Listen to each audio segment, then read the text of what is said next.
Listen here, girl. I know you think it's a game, but it is absolutely not. Okay, this is the energy supplement from Just Move Supplements. That's right. It's damn near all gone, girl, and that's because I had to get that energy up so I can complete the workout, so I can give y'all this body, this transformation, get into it. Okay, and I'm done working out now, so that's why we're moving on to the protein shake. Oh yes, it's already in there, girl. It's already made right here. This is the mixture of the banana pudding, the chocolate cake, and the buttercream cupcake. And you really want to be fancy, you can go ahead and add that blueberry muffin if that's what you want to do, girl. But for me, it's these three right here. Okay, you put that with some almond milk, you mix it all up in honey. Okay, your muscles have gained life, new energy, agility. Get into it, okay? Just Move Supplements. Thank you very much. Hold up, Chief. Okay, don't forget about that TLC NutriBurst to get that multivitamin properly, because we all need a little extra. And child, if you want that sea moss that go down smooth, don't come up rough, okay? Get into the TLC Nautica sea moss. Yes, get that from me. And child, if your stomach hurt and you need to move some things around so you can be free, okay, go ahead and get that ISO tea down below in the description box. Get it all from me. Come on in, come on in, come on in, now come on in, now come. Sorry, y'all know I'm weird, whatever. Hey everybody, what's up? It's your girl BondyBlue. So let's go ahead. Hey everybody, what's up? It's your girl BondyBlue. Okay, follow me on Instagram and let's get into the video, right?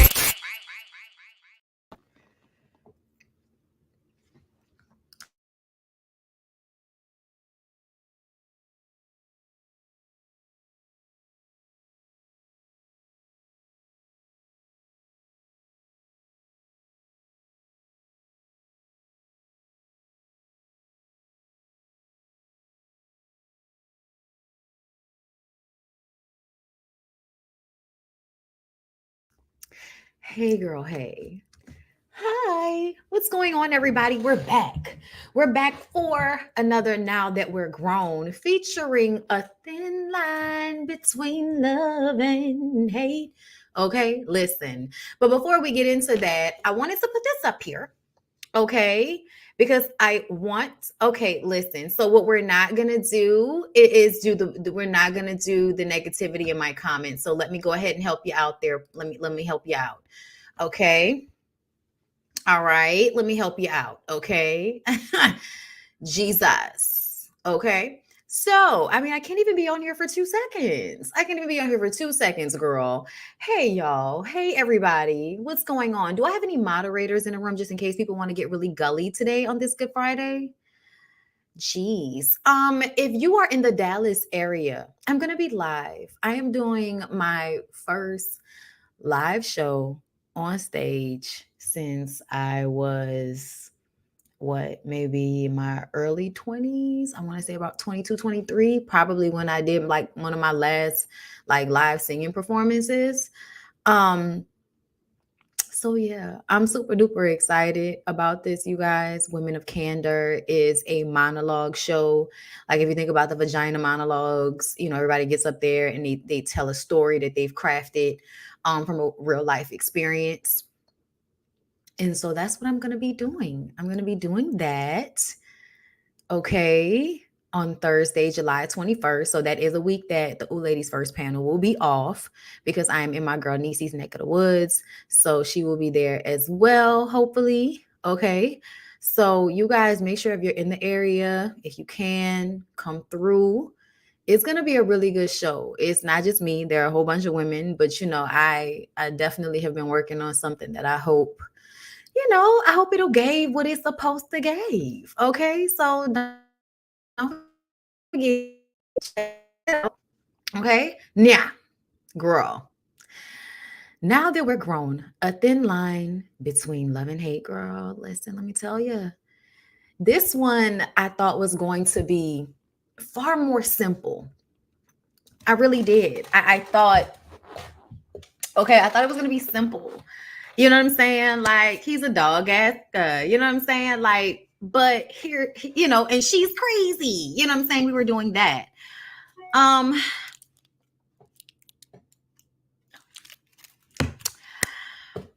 But the truth of the matter is, everybody played a part.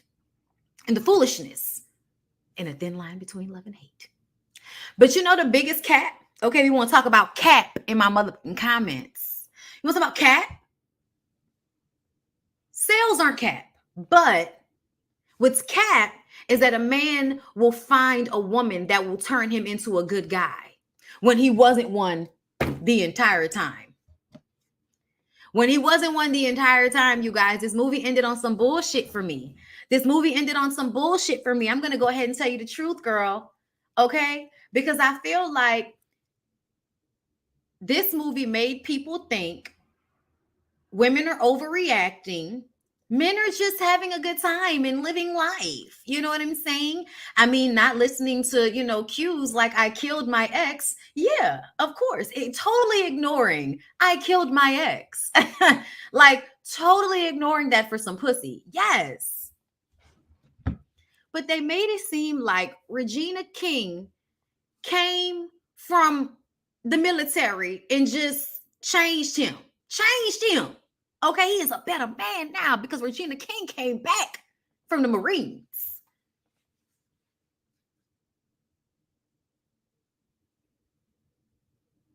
It's not realistic. It's not realistic. And I get it. He almost got killed, so that made him grow up. Correct? Correct. See, I just believe some of the behaviors that I saw Martin display when he was playing himself in this movie. Okay? It just made me feel like those aren't things that just go away. Ooh, talk about it. Zach, Karen, Fatima, talk about it. Like, I really feel like a person has to make the decision to be changed, to make better decisions, to do better. But ultimately, like, Oh, James, are you telling me something that you feel like I don't know? Child, let's get into it, okay? So, y'all, Darnell is the man, okay? Let me put up the big one. Let me put up the big one for a second, okay? Darnell is the man, okay? Ends in his pocket, silk on his back. And more of all of the ladies. I mean, the beginning of the movie was this man like brushing his gold teeth, getting himself real nice and sexy. Okay, and I'm not gonna lie, this is Money Martin, y'all. Okay, Money Martin could have got it. I'm gonna just go ahead and tell you, okay? Money Martin could have got it. All right. Y'all, my comments disappeared. Okay, thank you, Ash Chuck. Hey, Bondi, I just watched this today for this review. I got thoughts. Well, I can't wait to hear them, love. Y'all, my comments, all the chat just disappeared. I can't see y'all anymore. Oh, wow. That's weird. Now I can't see y'all. Okay, like I can click, but I can't see what is happening. Hold up, y'all, because that's not what anyone wants. Hold up. Okay, it's back. Whew, I was like, where did the chat go? The chat disappeared. Okay, listen, there we go. Okay, now like I said, thank you, Ash Chuck. Thank you for that.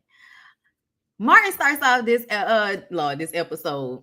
Martin starts off shining his gold tooth, getting himself together, getting real sexy. And like I said, Martin absolutely had this, like, this I'm a skinny nigga and I'll your ass to that type situation. You know what I'm saying? Like, so I feel it. Okay. I'm gonna tell y'all the scene that killed me the most though. First of all, it was the girl that was always trying to like force her placement on him. You ain't gonna be playing me like I'm just some sideline bitch, Darnell. Okay, where's the VIP? Okay, put it right here. Put it right here. It's like, bitch, you doing all of that, but you're doing too much. Like, if you really want to be a woman that's trying to assert herself, act like you don't give a fuck. But don't do all of this. Darnell, you can't go keep playing me like a soybean burger bitch, Darnell. I don't know, the girl. Bring it down. Okay, that's how I felt about Nikki. All right. Then you have Gwen. Gwen was the one with the baby. And he over there licking her feet and shit. Oh, that's your spot. That's your spot. I said, nigga, not her Achilles heel. That's her spot. Child, I was dying fucking laughing at that shit. Okay, but he over there promising the baby that he gonna take her, he gonna take the baby on trips. You know what I'm saying? Like, remember that. Remember, Martin is going around, Darnell is going around implementing himself in these women's lives. Okay, he's not really letting them know that he out here like that. And that's the problem for me. If you single and you out here like that, then just be out here like that. And not only would this reminded me of like Love Match Atlanta, because Darnell and T, aka Bobby Brown, being Bobby, Lord child, Bobby Brown looked like he would fuck your life up too during this movie. Can I be real with y'all? Both of them, it look like they go your life up. Okay. And when I say fuck your life up, I mean put some like extremely toxic good dick on you that don't have nothing to do with nothing. Okay, that dick ain't got nothing to do with nothing. You can't have him. Okay, you can't have him. I know he smell good. I know he got a little money. I know he got a little swag. I know he got a nice little job. I know all the girls want him. And he is giving you his VIP card so you can bring your ass down to his job and put more chocolate in Chocolate City. It's not about you, girl. He don't like you like that. He don't. But he do have some toxic dick about him. And I'ma just tell you. I was like, them niggas look the fuck good on this movie. I'ma just go ahead and keep it a buck. Okay. So we got Adrian, the shy girl. The shy girl kills me every time. I love the shy girl because the shy girl never took the shit personal. Y'all notice she was the only one that he didn't have to go and have a negative, interaction with once he had decided that he really just wanted to be with Mia. But we'll get to it, okay? But those were like the main women. Adrian, Nikki, Gwen, he rolling up on women everywhere he go, flirting with them, okay? Then he roll up on T. T doing the same thing. T trying to holler at the lady, giving him the ticket. Like a cop call. Okay, that's what she was giving. When I get up falling, yeah, you gonna hear the angels calling us. Go see the sunrise before us. And when I'm in that thing, I make it by the thing. I say, I'm sorry, y'all. Like I got caught. That's what she was giving. She was thick as fuck. Okay, she was fine and everything. The meter maid, yes. The meter maid was like, step off. Okay, like, no. Okay, here, take your ticket. Okay, the meter maid was like, okay, you all in my space. I was like, yes, meter maid, back him up. But y'all, why are all the meter maids bitches? No disrespect to the meter maids out there, but y'all be like hella bitchy. Okay, just no matter what, y'all got some tight pants on, a nice ass, and a bad attitude. Okay, I feel like that's the criteria for you to be a meter maid. Thank you for the super sticker, Jay Wilson. Okay, the only number you gonna get is the ticket. It's to the ticket. Step off. Okay, step off. All right. So they run this club together, Chocolate City. They're both managing this club. Y'all know my dog's downstairs. I gotta, So they both managing this club together. The owner, Smitty, older guy, you know what I'm saying? He's talking about how he eventually wants to bring one or two of them on as partners. So that gives them even more of a reason to hit on more women and bring more women into the club. So they enjoy fucking all of these women, of course, but a lot of their interactions with the women are for business. Okay, so this made it even worse now that they are in some way trying to show Smitty that they can bring more chocolate into Chocolate City so he can make them partners in the club so that they can make more money. Okay, like that's the plan. But I'm gonna tell you this. We had two things. This is what I can't think. Got two things going for you. Y'all driven and y'all self-motivated. That's something you don't see in a lot of these men these days, okay? It's one thing for you. A lot of y'all these days, y'all be hoes and unmotivated. Ain't even y'all woman to give y'all money every now and again. Like y'all don't have y'all shit together enough for the way y'all be trying to dog the ladies out, okay? At least these niggas was on they shit. You know what I'm saying? So I feel like it added even more to the reason why they were able to clown like this. Because they were showing up, you know what I'm saying? They ain't shit, but they showing up with good jobs. They showing up being driven. They showing up smelling good, nice cars. You know what I'm saying? Dress nice. And we talking about dress nice in the 90s where niggas was wearing baggy jeans and big old t-shirts and shit, which yeah, sometimes, but you see them niggas had on slacks and suit jackets. And, you know, Martin was going to get the nice silk shirts and shit, like the look. And that's why I said this was Money Martin. Because see, once actors get to a certain point, especially if they on a TV show, if they on a TV show and they get to a certain point where they making that type of constant bank for them shows, and y'all know Martin had like 20 something episodes. At some point, Martin and them were making fucking bank. That translates to the parts they play in the movies and stuff. Okay. And look, it was even Reggie the Chicken King. Don't listen, wait. We gotta wait on the Chicken King. Okay, wait on the Chicken King. Y'all know that's why I call a Barrick that, right? I call a Barrick the Chicken King because of this damn movie. Okay. Swag don't pay bills.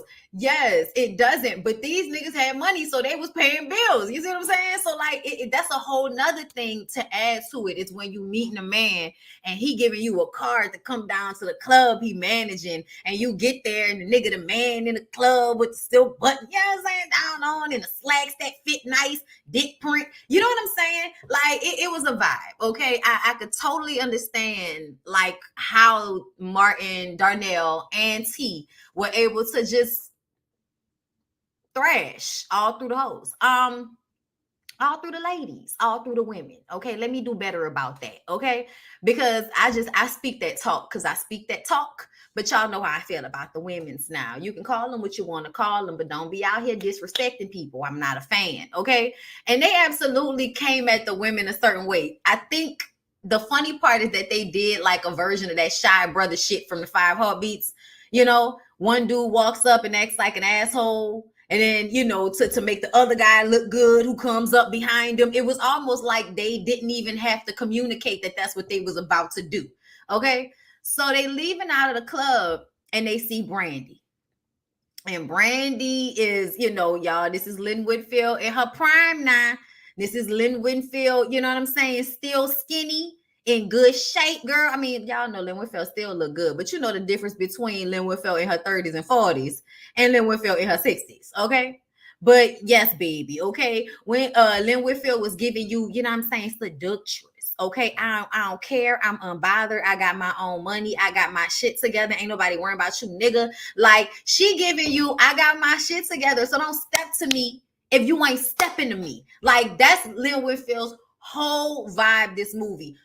Don't step to me if you ain't stepping to me, because you not on my level, nigga.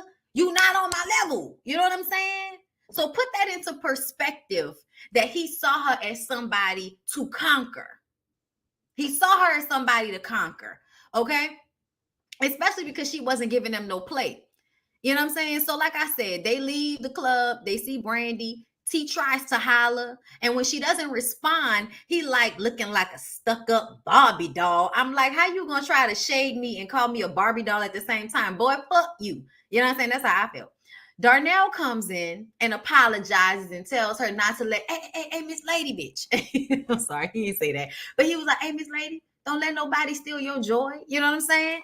And I was like, don't let nobody steal your joy. I think that's the beginnings of the hotep that we see these days. Okay, don't let nobody steal my joy. Oh, all right, thank you. You got that from the church. You got that from your mama. Okay, thank you. We appreciate those tidbits from Della Reese.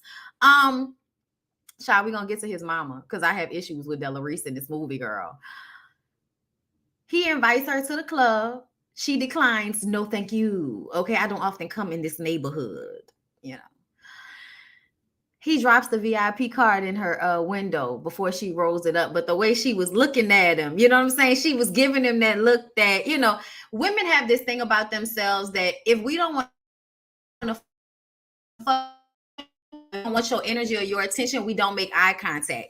You niggas are like animals. I want y'all to know that. A lot of you men out here in these streets, and don't get me wrong, like women like myself, like I'm attractive and all of that.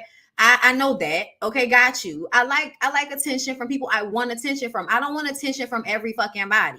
So the way to not get attention from everybody is usually for women not to make eye contact. Okay? So when she was rolling that window down and she was looking up at him, there was a look on her face that told him, come get me. The look was, come get me. Okay. Maybe I can arrange for his head to get unrattled. Yeah, y'all heard that, huh? That lady was letting you know she can call some people on him. Okay. So Darnell tries to sneak some money into his mom's purse. That's the next scene we see him going to see his mama. She in the kitchen cooking, okay, singing her gospel hymns, being a good old, y'all know, being stereotypical mama. I got kids, but it seemed like I wasn't fucking. You know what I'm saying? Okay. He's putting the money in her purse and she like, hey, stop putting money in my purse. We don't need it. Okay, your daddy takes care of me just fine. I'm gonna tell y'all, I don't like that. I don't like it. You know why I don't like it? Because I feel like you may not need it, but that's your son. And if he got extra money to give you, take the money, save it, put it on the side for him. But I don't like the mindset that, oh, I don't need anything. I don't like that. I think that's a, poor people mentality that a lot of Black people have. And I don't really like that shit. I'm not a fan of it. I'm not saying you should be taken from your grown children, but you're an elderly lady. And if your son got the ends to drop some money in your purse, thank you, son. And put it in like a little savings account for a rainy day or in case something happened to him. You know what I'm saying? That's the type of shit my mama would do. But anyway, so his little sister comes in, y'all. Y'all see his little sister played by Melinda Williams, aka Bird on Soul Food, the series, not the movie. Okay, and she comes in all excited because she got invited to the prom by Cleophas' little brother. Okay, and Cleophas' little brother, Rodney, is supposedly not like his bigger brother, Cleophas, who's a hoe. Okay, and mama was like, he can't be no bigger hoe than you. I'm like, oh. And then she get them together about how all those women that he don't want to deal with are calling her phone. And she was like, why you got your own house? Why you got these women calling my phone? Because he wants his mom to curse those women out. And something tells me that she does it. You know what I'm saying? And that annoys me. That annoys me that you would use your mother instead of handling those women the way you should, which is to like not give your number to every, or tell them you ain't interested, or give them your phone number and then take the ringer off at some point. They had caller ID in 97, nigga. This was 97. They had call 96, 97. They had call ID. Okay. So I just kind of, I didn't like that. And it felt like, to me, like that representation of a man not, right, a grown man not being able to handle his own business with women. Okay. And then also a mother who is going to play martyr. So I'm not going to take anything from you. And then I'm also going to handle these women on your behalf. Very confusing. You know what I'm saying? Very, very confusing to me. Why you would do those things. You know what I'm saying? But anyway, she tells him there's a thin line between love and hate. That's the first time we hear it. You keep playing with these women's emotions, this shit gonna catch up to you. His mama did try to warn him. So I'm gonna give her that. She told him to stop treating the ladies like that. Okay. And he tells her that it's your fault, mama. You spoiled me. And when he said that, they laugh it off. But I was just kind of like, you probably did. You probably did spoil him. I mean, you did good with him because he ain't asking you for shit. But at the end, he ain't living off no woman because y'all know these days. But you probably did spoil him, which is a lot of the reason why he feels like he can just go from woman to woman to woman. But another thing about this movie that I don't like, his daddy passed away. Because he was like, your daddy's social security check pays for everything. Y'all know women outlive their husbands. Okay, so if his mama in her 60s in this movie, daddy probably died 40s, 50s. Okay. My daddy died in his 50s. Okay, the old girl is still here, still kicking. Okay, still strong. We're trying to pick.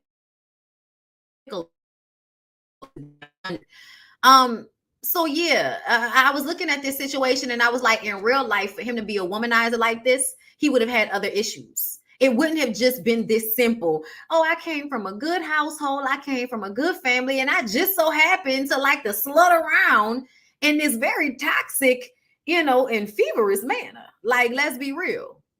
He went through a whole bunch of girls that he just saw in one day, like that he ran up on, that came to the club. I couldn't even imagine what this nigga's Rolodex looked like in the 90s. Okay, the Rolodex must have been ridiculous in the 90s. Okay, so it's definitely given that we're leaving out the part that there's something missing from this. You know what I'm saying?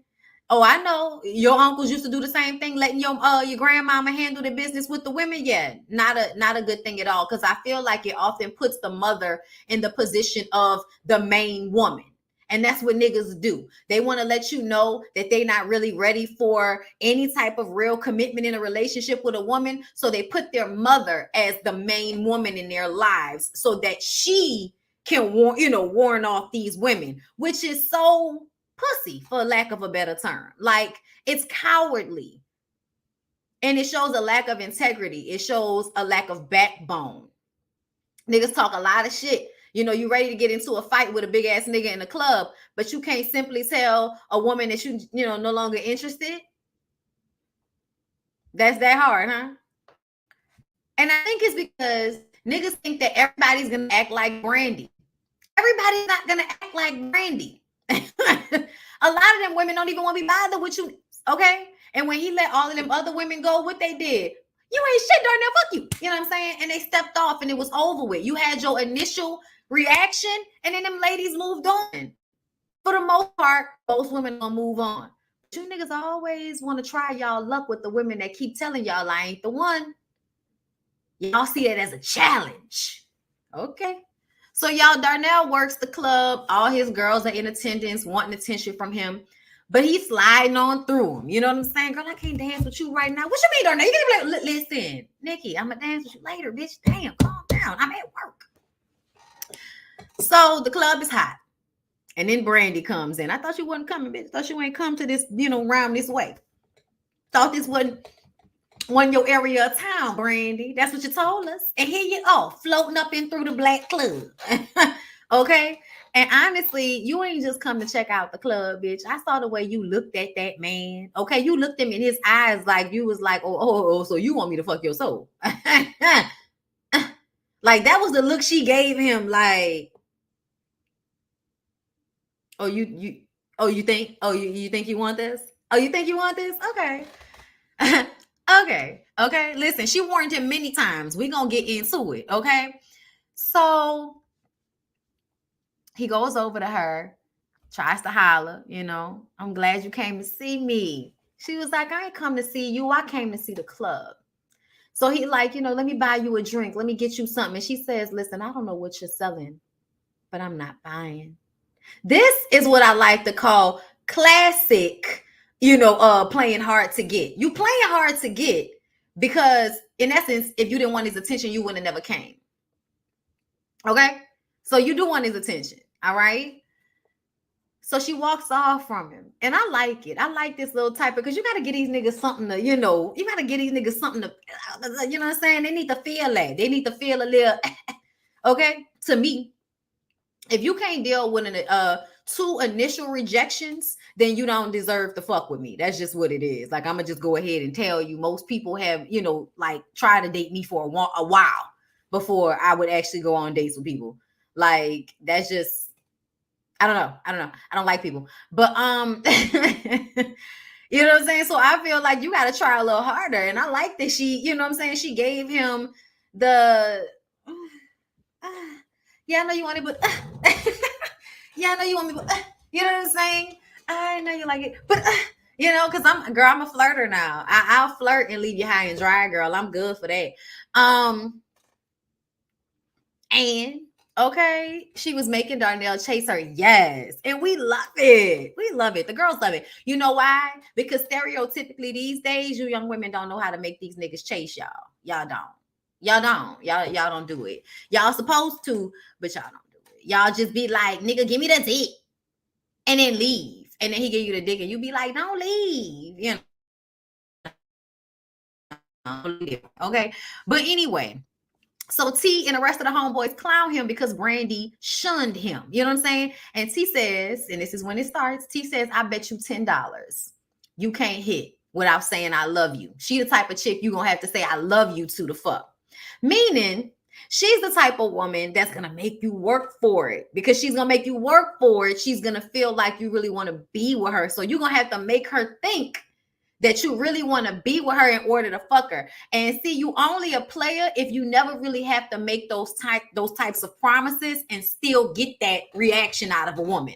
You still got all these women going crazy, but they know who you are. Essentially, they see you in a club talking to all these women. They know what it is. He don't necessarily have to say it. It would be cool if he did, but he don't have to.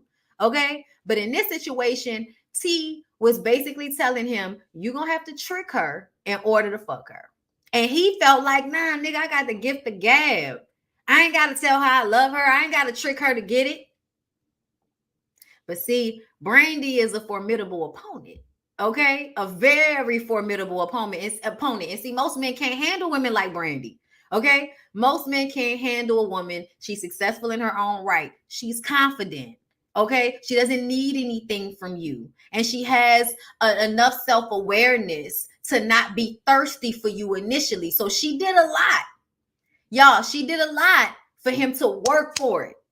And working for it means by the time I give it to you, I should be able to give it to you without being scared that you're going to play me out like a soybean burger bitch, right? That's in essence the idea behind, kind of like, playing hard to get with men and not giving it up on the first date. It's to get them to actually put forth effort to get to know you.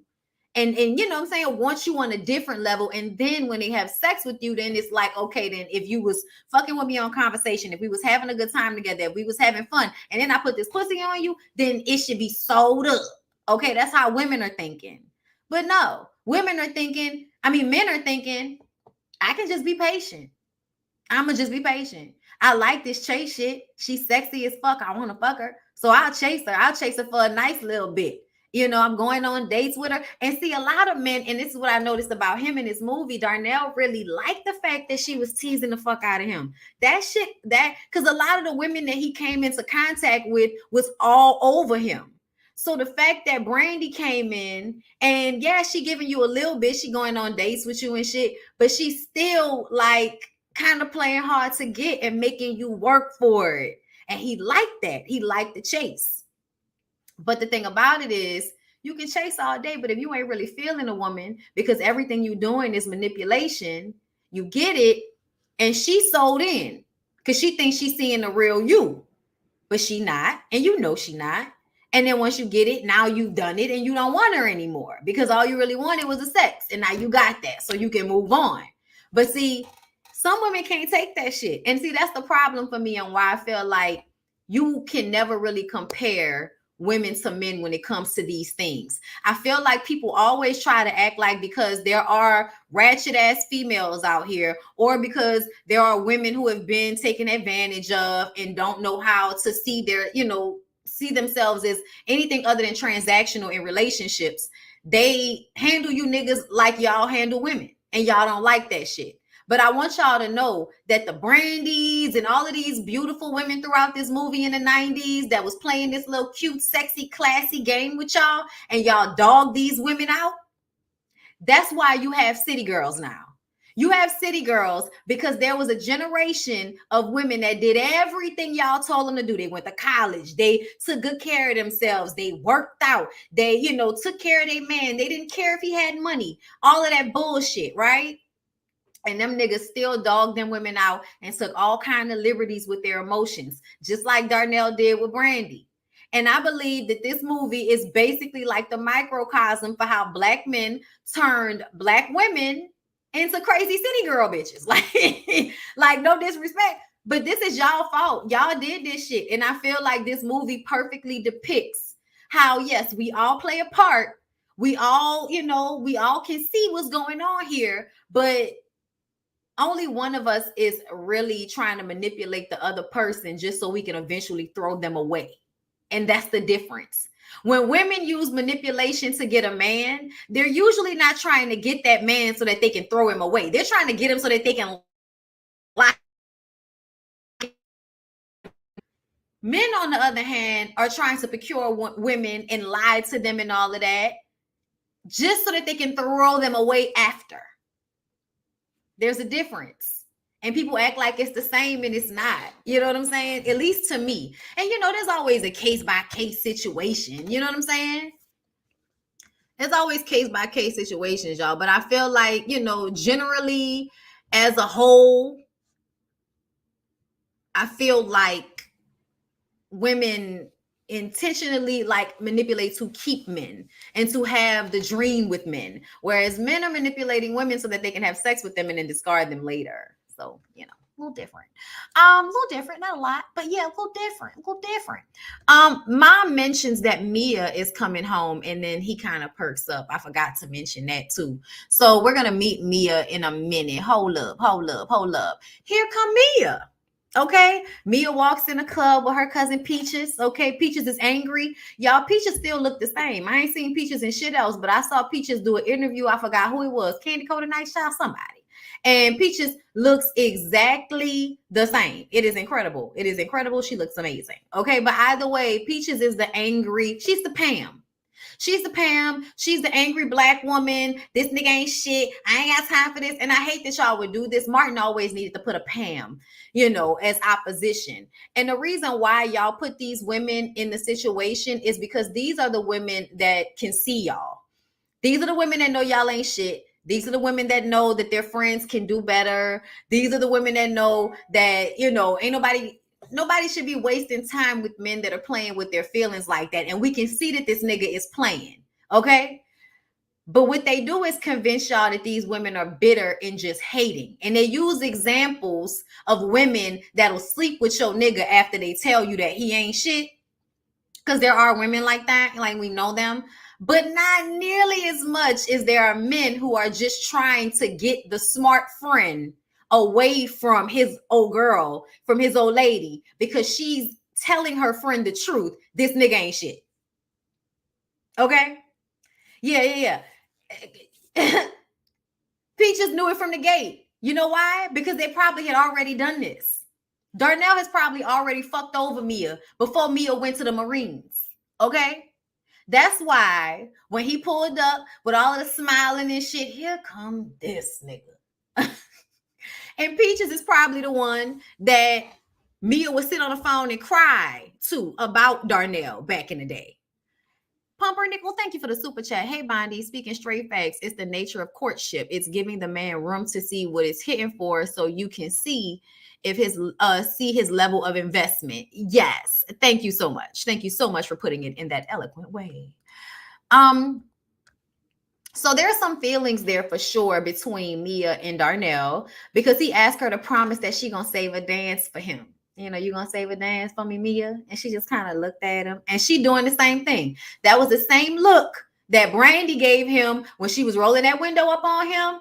Mia turned to him and gave him that same look, and he was like, all right, I know I can get you then. Like when she turned around and looked at him, he knew he can get her too.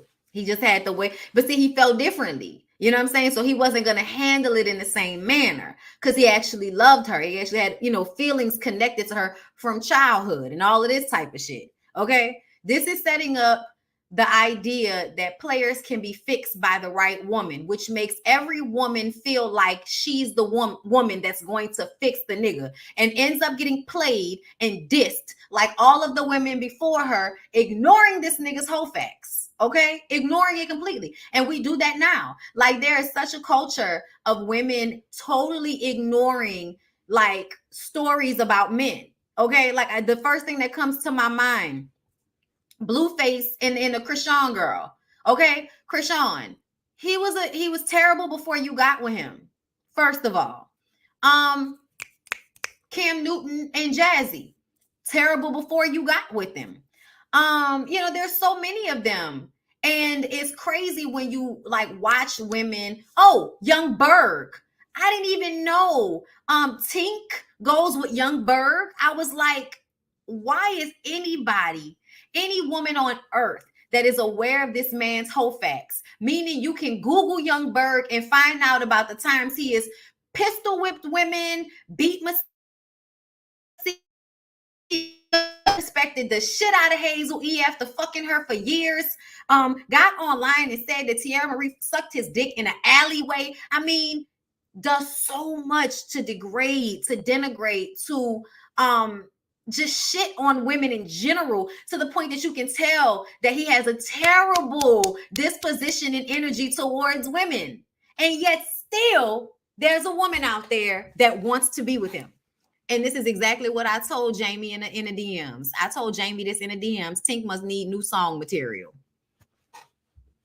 There are a lot of you young women, okay, that enjoy getting dogged out. Y'all do. And it's very weird. It's very, very weird. Child, I don't see women with Lil Duval enough for me to understand. Like, when is Lil Duval actually with somebody? I don't take any of his relationships seriously. So I don't think anybody should take. Listen, a lot of those men, I believe, are secretly gay and can't be honest about it and have like underlying aggression about it. And so they act it out in the way that they have, you know, relationships with women. Like they know they need women to look cool to other men. So yeah, they know they have to seek these women out. You know what I'm saying? Child, I know y'all didn't know about that thing. I didn't know neither, child. We're gonna have to pray for her. But I was floored. I was like, why is any woman in a relationship with Young Berg? Like, we've seen it. It's on TV. You can literally pull it up on you know, Paramount Plus. You can pull it up on Paramount Plus. But anyway, Darnell goes to get his designer from a back alleyway on the back of a truck, okay, from a fat nigga in a hat. Okay. Yo, it was Big Worm.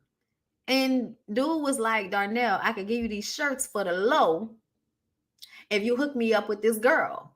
And he was like, you know, you want me to hook you up with her? No, you want me to hook up? And he was like, man, what, you fucked her?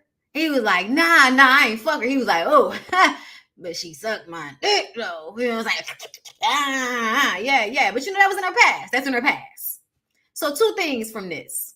1, that man basically ran interference, i.e. pimped this girl out for some shirts, okay? Because she's not, you know, not owed sex from this woman because you gave this nigga the shirts for the low.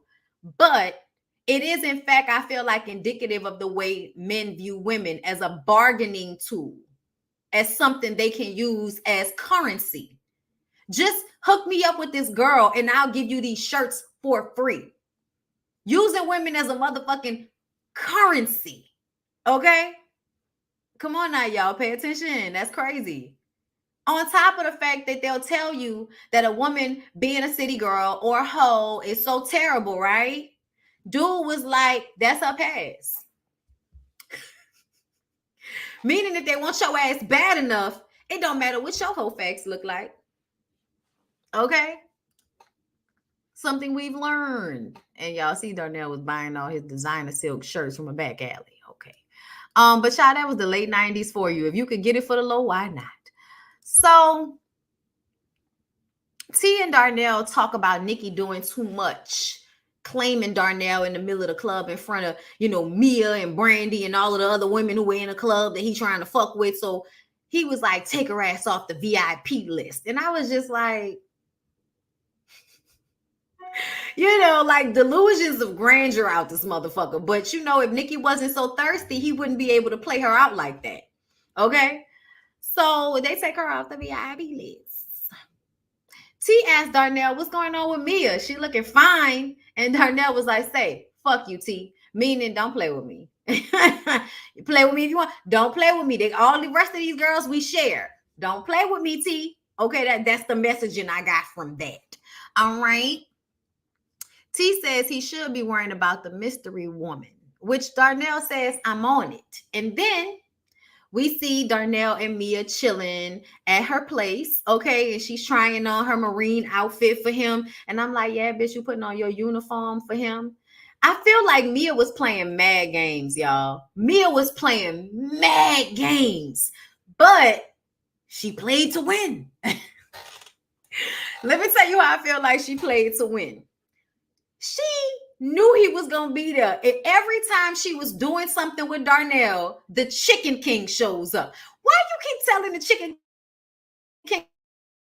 King you hanging with Darnell? It's because you wanted Darnell to see that there's somebody out there with money that look nice, that's dressed nice, that wants you, that possibly wants to wife you up very quickly, okay, sees you as a trophy. So I think she was trying to let him know subliminally. That's why she was like, can you get the door for me? And then this nigga did come to the door with a biscuit meal. But I was like, I ain't gonna lie. If we're gonna smoke in the car on the way up to the coast, then thank you for the biscuit dinner. But please be having something more for me once we get somewhere else. You know what I'm saying? Like if we're riding up the coast, it's a ride. So maybe I'm hungry now, and then I'll still be a little hungry by the time we get where we're going. You know what I'm saying? But it was given cheap date, chicken cane. Okay.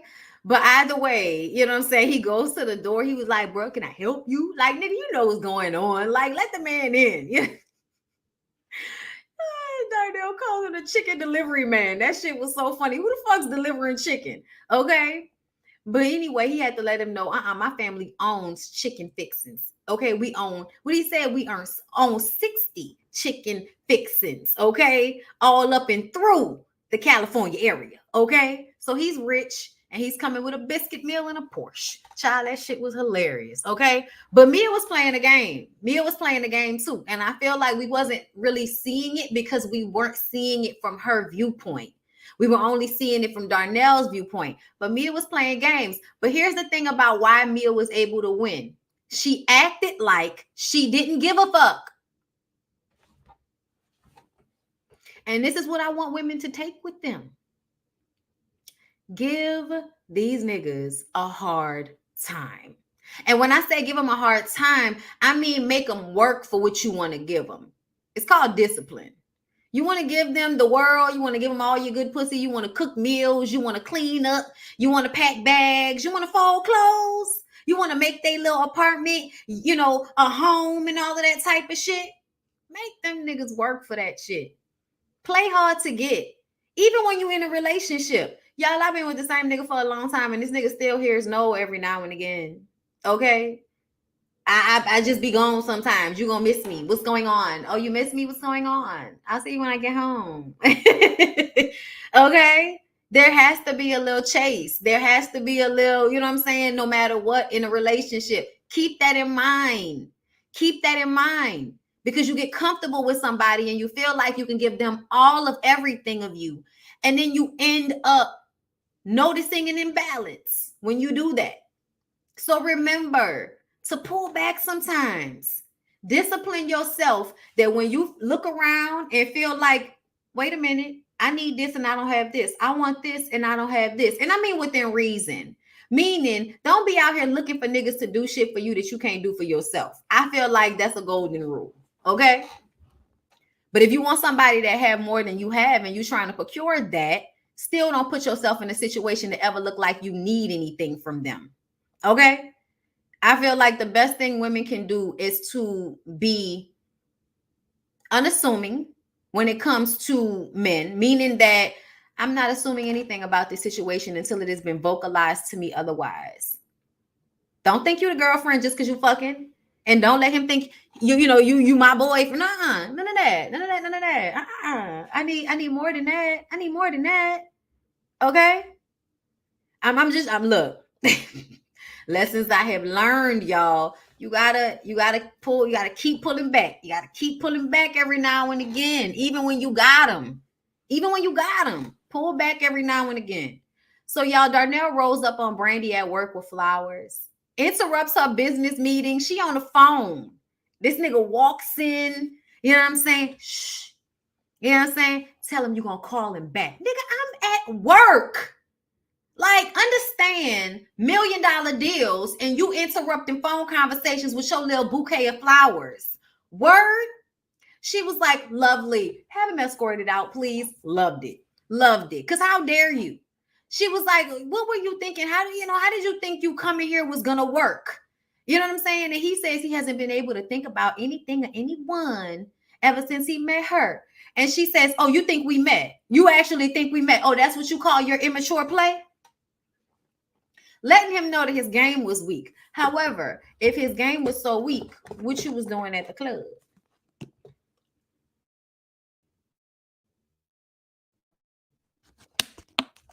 Tell us, girl, because we want to know. You can't be contradicting yourself now, Brandy. Okay? But I do agree. Nigga, don't show up to my job. What's wrong with y'all? That's a boundary, y'all. Like, he could have sent the flowers and then left the note. That's what would have been like cool. That would have got you the brownie points and would have not came off like you were stalking her. Don't pop up in my job when I've only seen you twice out in the street. That's weird. Okay? Ugh. Anyway, she had his ass escorted out anyway because he knocked her crystal baby bird over. I don't know. I mean, not her crystal baby. It was like a leak. I don't know what it was. It was a dolphin. I think it might have been a dolphin. I don't remember. But anyway, he knocked it over and she was like, get him out of here. Okay. And they escorted him out. And of course, it was hilarious. Flashlight, God, I see you. I see you. Okay. Y'all know Martin being Martin. Okay. How did Darnell get into her office? Oh, you ain't see? He walked in, he walked in with the flowers and then he looked at the little thing on the list and then, pressed the button and went up there and just kind of walked in. All he had to do was know which office was hers and he just walked in. This is the 90s. This is pre, blowing up buildings and shit. Security ain't, I'm saying? Security wasn't like that. Nowhere back in the day. They barely had fucking cameras in the 90s like that. You know what I'm saying? But Darnell shows up at a home selling. Okay, this is another thing, playing with this lady business. This lady is a real estate agent and a really good one, seemingly, right? 9/11, yes, pre 9/11. And he has one of the homeboys from the bar bring him in a limo to this house, $1 million home that she's trying to sell that his ass can't afford, wasting her time. She could have been showing this to somebody that would actually buy it. Okay, but either way, this is him doing what he thinks is showing maximum amounts of effort. Okay.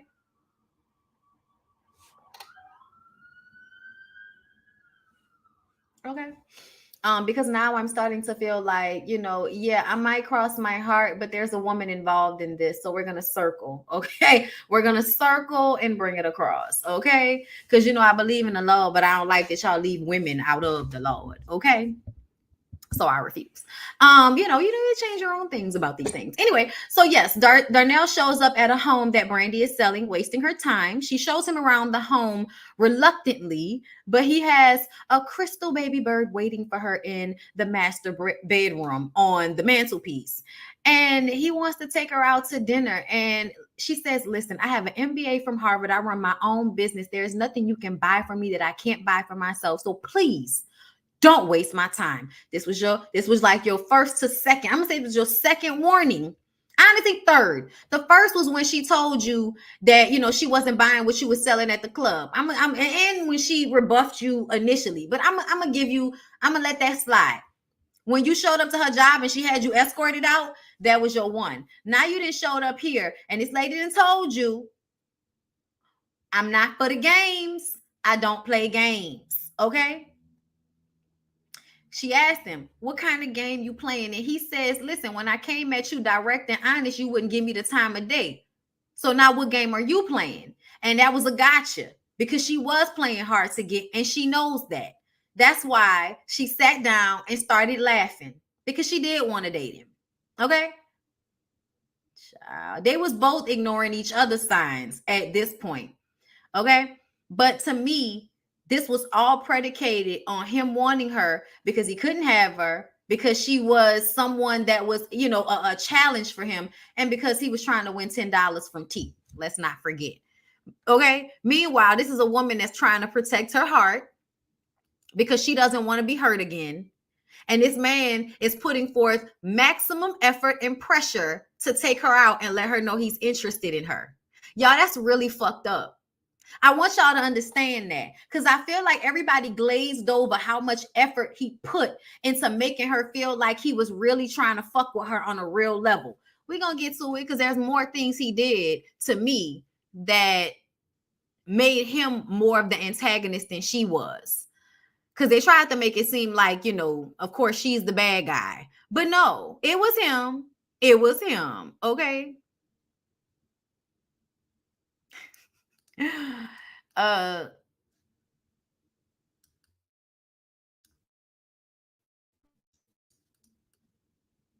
Okay.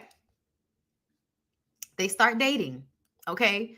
We get a montage of, I don't want to bore you with this.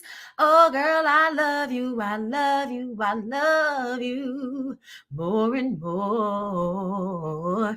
Yeah, I love that song. Anyway, but you know, I don't want to bore you with this. Oh, girl, I love you. I love you. I love Tevin Campbell's version, Super Child. But anyway, so like I said, they start dating. He's ignored in front of her clients. Did y'all notice that? During the montage, they were like on a lunch date. And he goes to, shake the hand of the white man, black man that she's meeting with, and they're totally ignoring him. To me, I feel like I could be blowing it out of proportion, but I feel like this movie did things by doing like a little, like hitting on it softly, like the situation with the mom. Like, that there's something more toxic there. They didn't really discuss it. We didn't really delve into it, but they showed us enough to let us know that there's something toxic about his family dynamic that we're just not talking about. So in this scene, when they're ignoring him, it made me feel like, okay, so now you're going to resent her because she has more than you. You knew she had more than you and you sought her after anyway. But now you're starting to resent the fact that she has more than you. Okay, I'm just saying, because later on, it made sense why he decided to throw all the brand new clothes that she bought for him out of the limo to prove to Mia he didn't give a fuck about her. It showed too much aggression towards a woman who you just told you loved and fucked the night before. So that made me feel like along the way, you were developing a resentment for her because you wanted to be the man and she's coming at you as the woman. Okay. And on a bigger level than you. So let's move on. Let's keep going. Shout out to Jamie. Every time I say that, I hear her voice in my head. Let's keep going. Child, listen, you be trying to not, let other people's isms get into your head like that when you do this, but child, it just happens.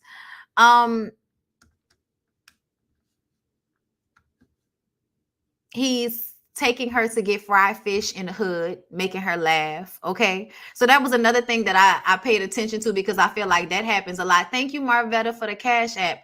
I appreciate it, child. Ooh. So that was a moment for me where I felt like Brandy's a stuck-up girl, right? But Brandy's still a black woman. So essentially, I believe that as a black woman, you start to take yourself out of hood environments, out of protection more than anything. Okay. And when you take yourself out of those environments, a lot of times you get your better taste and you start to eat things a certain way. But that does not mean that fried fish don't still taste good as fuck. And a nigga that can make you laugh.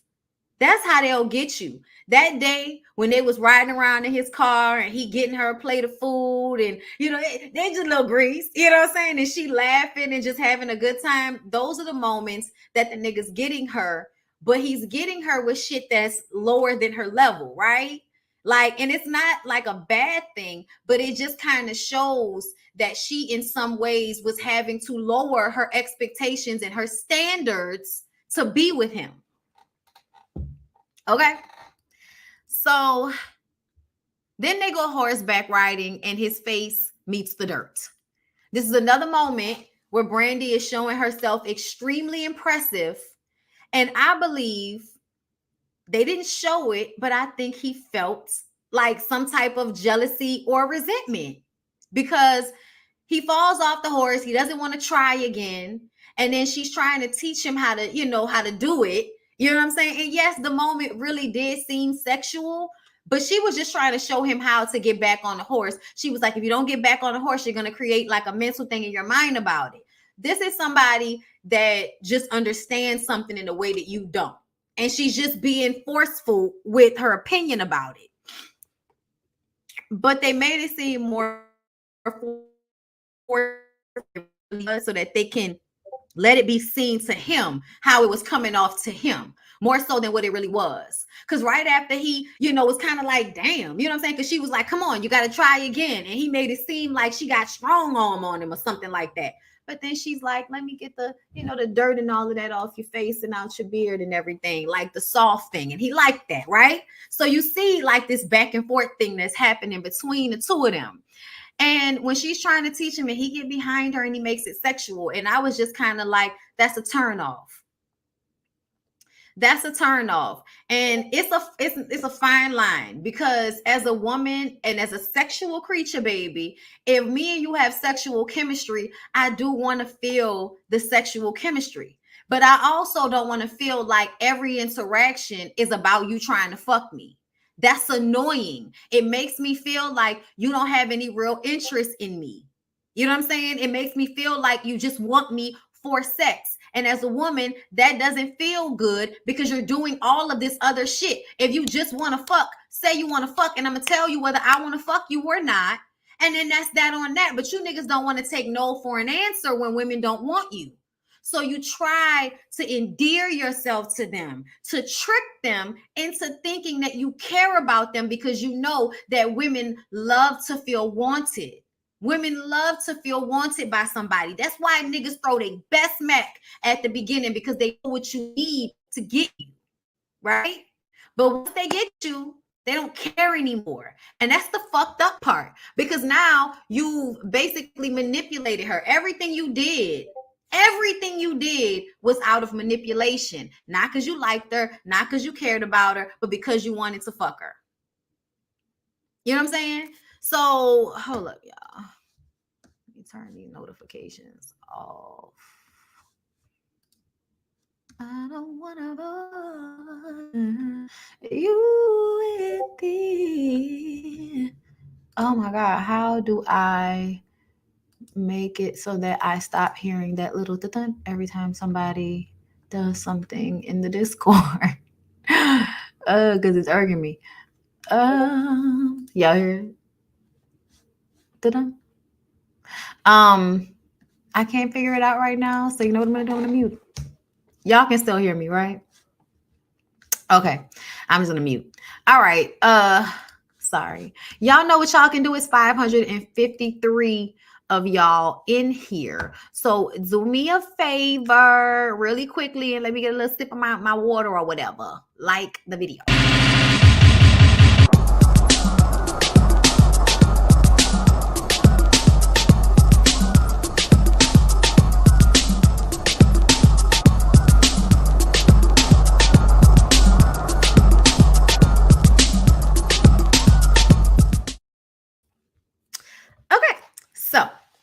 Like I said, she was trying to teach him how to ride the horse. He made it sexual. I did not like that.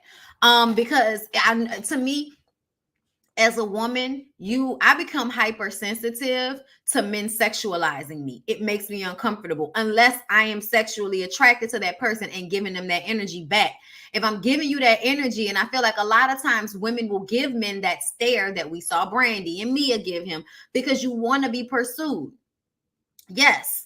But you also have to be very careful about how you give your energy out whenever you are interested, because niggas think that if you like one nigga, then you like all them. And it's like, no, no. Okay. Choose it, lover. Like, know this. Okay. Anyway, so she says she doesn't know him like that. Like, she pushes him off of her when he, because he kisses her. And she lets him kiss her, but then he tries to pick her leg up like he was trying to fuck her out there in the woods. Like, come on, it's the perfect motherfucking place. And she was like, what? Like, no, I'm not trying to fuck you in the middle of the woods while we're riding horses, nigga.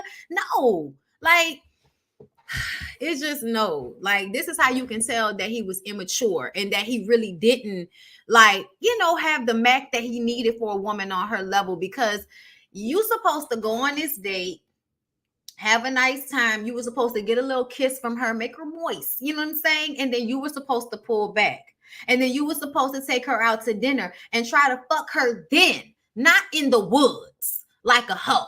Do y'all remember the 5 heartbeats at the beginning of the movie? JT is upstairs trying to fuck old girl in the closet. She said, "You trying to screw me in a,"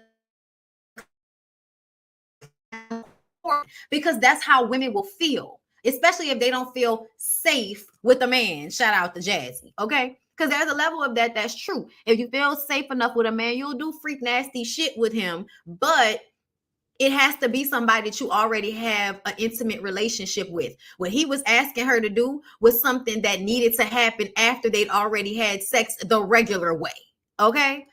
Anyway, so she told him that she doesn't trust people, and she especially don't trust men. And he was like, "So you mean to tell me that you gonna trust a horse more than you trust me?" She was like, fucking right. What are you talking about? Hell yeah, I trust an animal more than I trust a human. Are you serious, child? You mean an animal that doesn't have any need to do anything to me?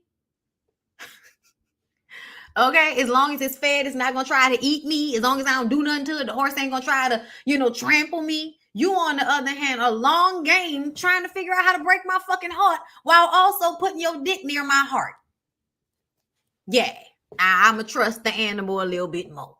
So, y'all, then we see Darnell and Mia playing basketball, y'all. And this is, playing games, okay? Because they're playing basketball. They're having a good time. They're sweating. Oh, my God. It's giving love in basketball. Whenever women are the homegirl. See, I'm going to tell you, y'all, because I feel like I developed the becoming a homegirl thing. You know what I'm saying? Because I was already like into women, and honestly, I felt safer when it was just off rip homegirl. Please leave me alone unless I give you that energy. And 9 times out of 10, I'm not giving that energy to a lot of people.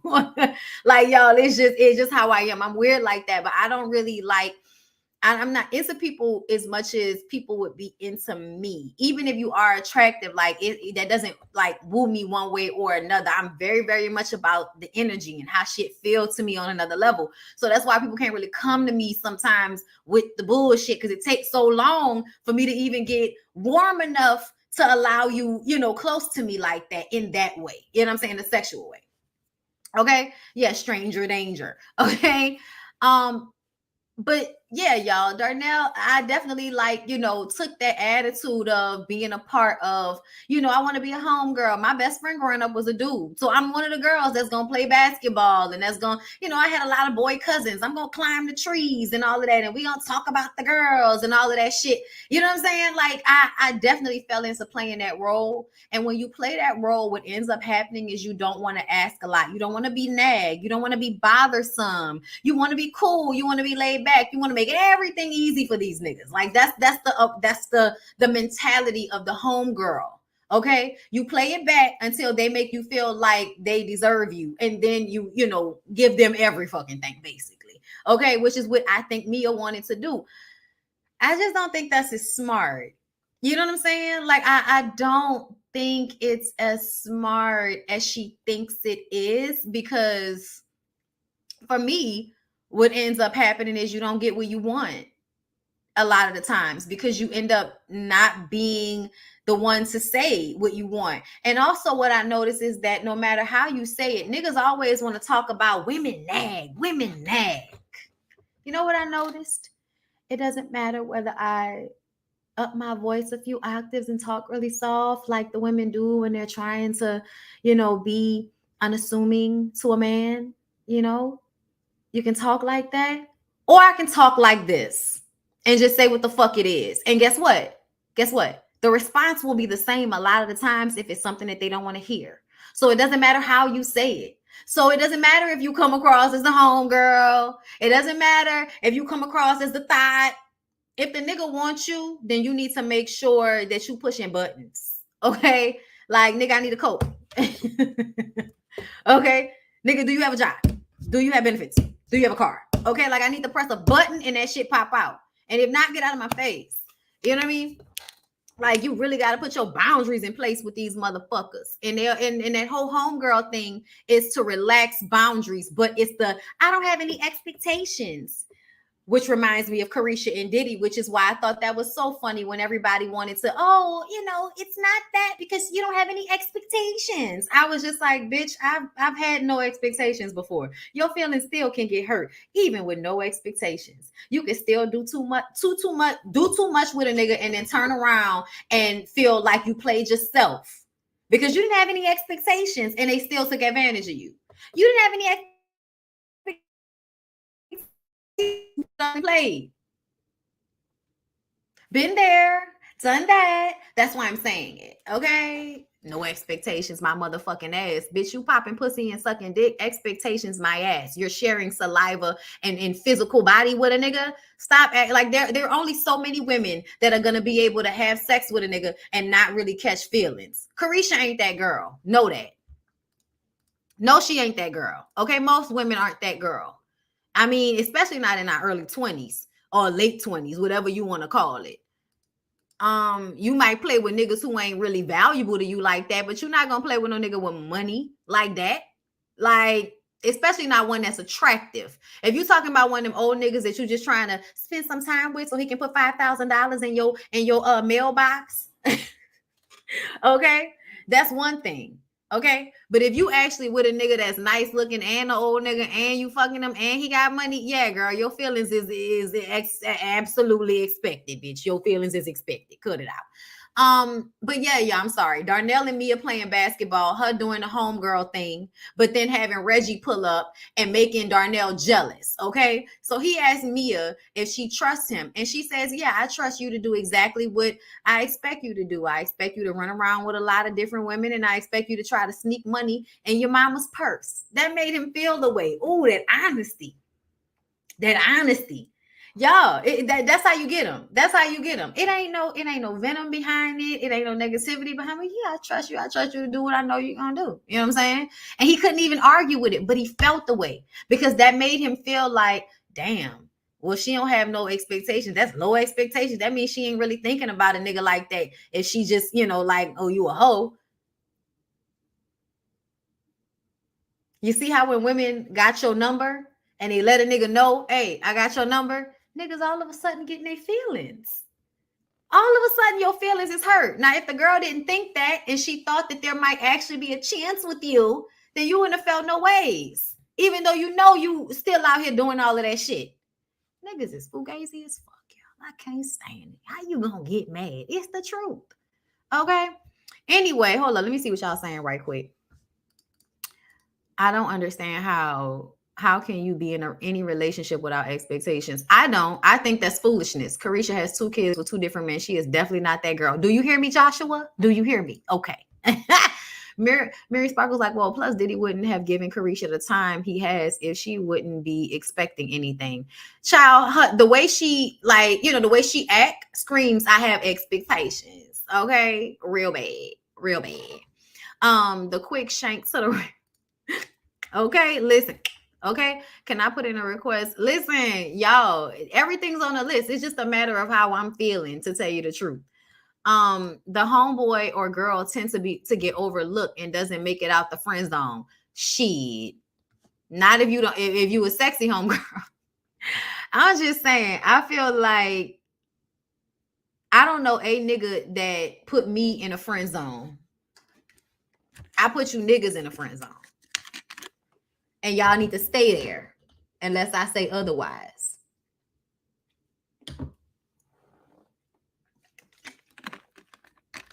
I'm just saying that somebody that grew up with mostly male friends, y'all, mostly high school, college, my friends were usually dudes, y'all. I'm telling you. And I still feel like there's not a dude that I was friends like that with that wouldn't have fucked me if I had pressed. They never did though. I can think of shit. Anthony, Ellis, Jared, George, Jock.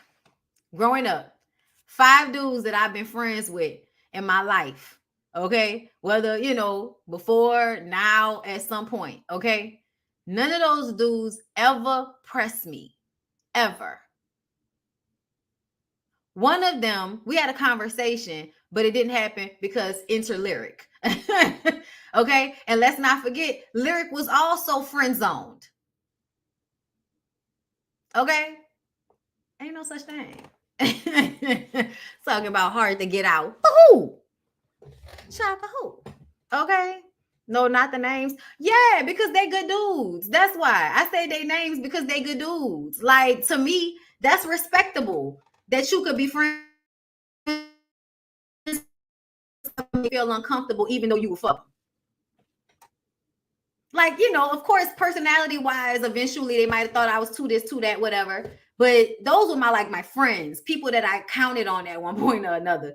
And all those men on that I just told y'all about, are those men, those dudes, those boys, because Jacques, it was when we were kids. Jared, high school, college. You know what I'm saying? Ellis and Anthony was high school, college. You know what I'm saying? George was like adult life. You know what I'm saying? But those were, like, to this day, I still feel like those are my homeboys because they never cross boundaries. They never cross boundaries. Always show me mad respect. You know what I'm saying? And that's important to me. That's important to me, that there are men like that do things for women, not because they're trying to fuck them, but because that's actually my homegirl. I actually care about her. Child, what? That meant something to me growing up. You know what I'm saying? And especially during that time, like talking about Anthony and Ellis, bruh. Shit. Anthony and Ellis for sure. Because that was like right after Katrina. Bitch was all fucked up emotionally. Could have been taken advantage of in all kind of different ways at that time. And I remember, you know what I'm saying, my homeboy used to come and get me in his mama's motherfucking van. And we would just be riding around Baton Rouge. And never tried nothing. Just was always above board. I will always love all of my homeboys growing up because they never put me in no compromising situation and never made me feel no type of way. And I feel like y'all niggas not on that level. Okay? Like, yeah. Right.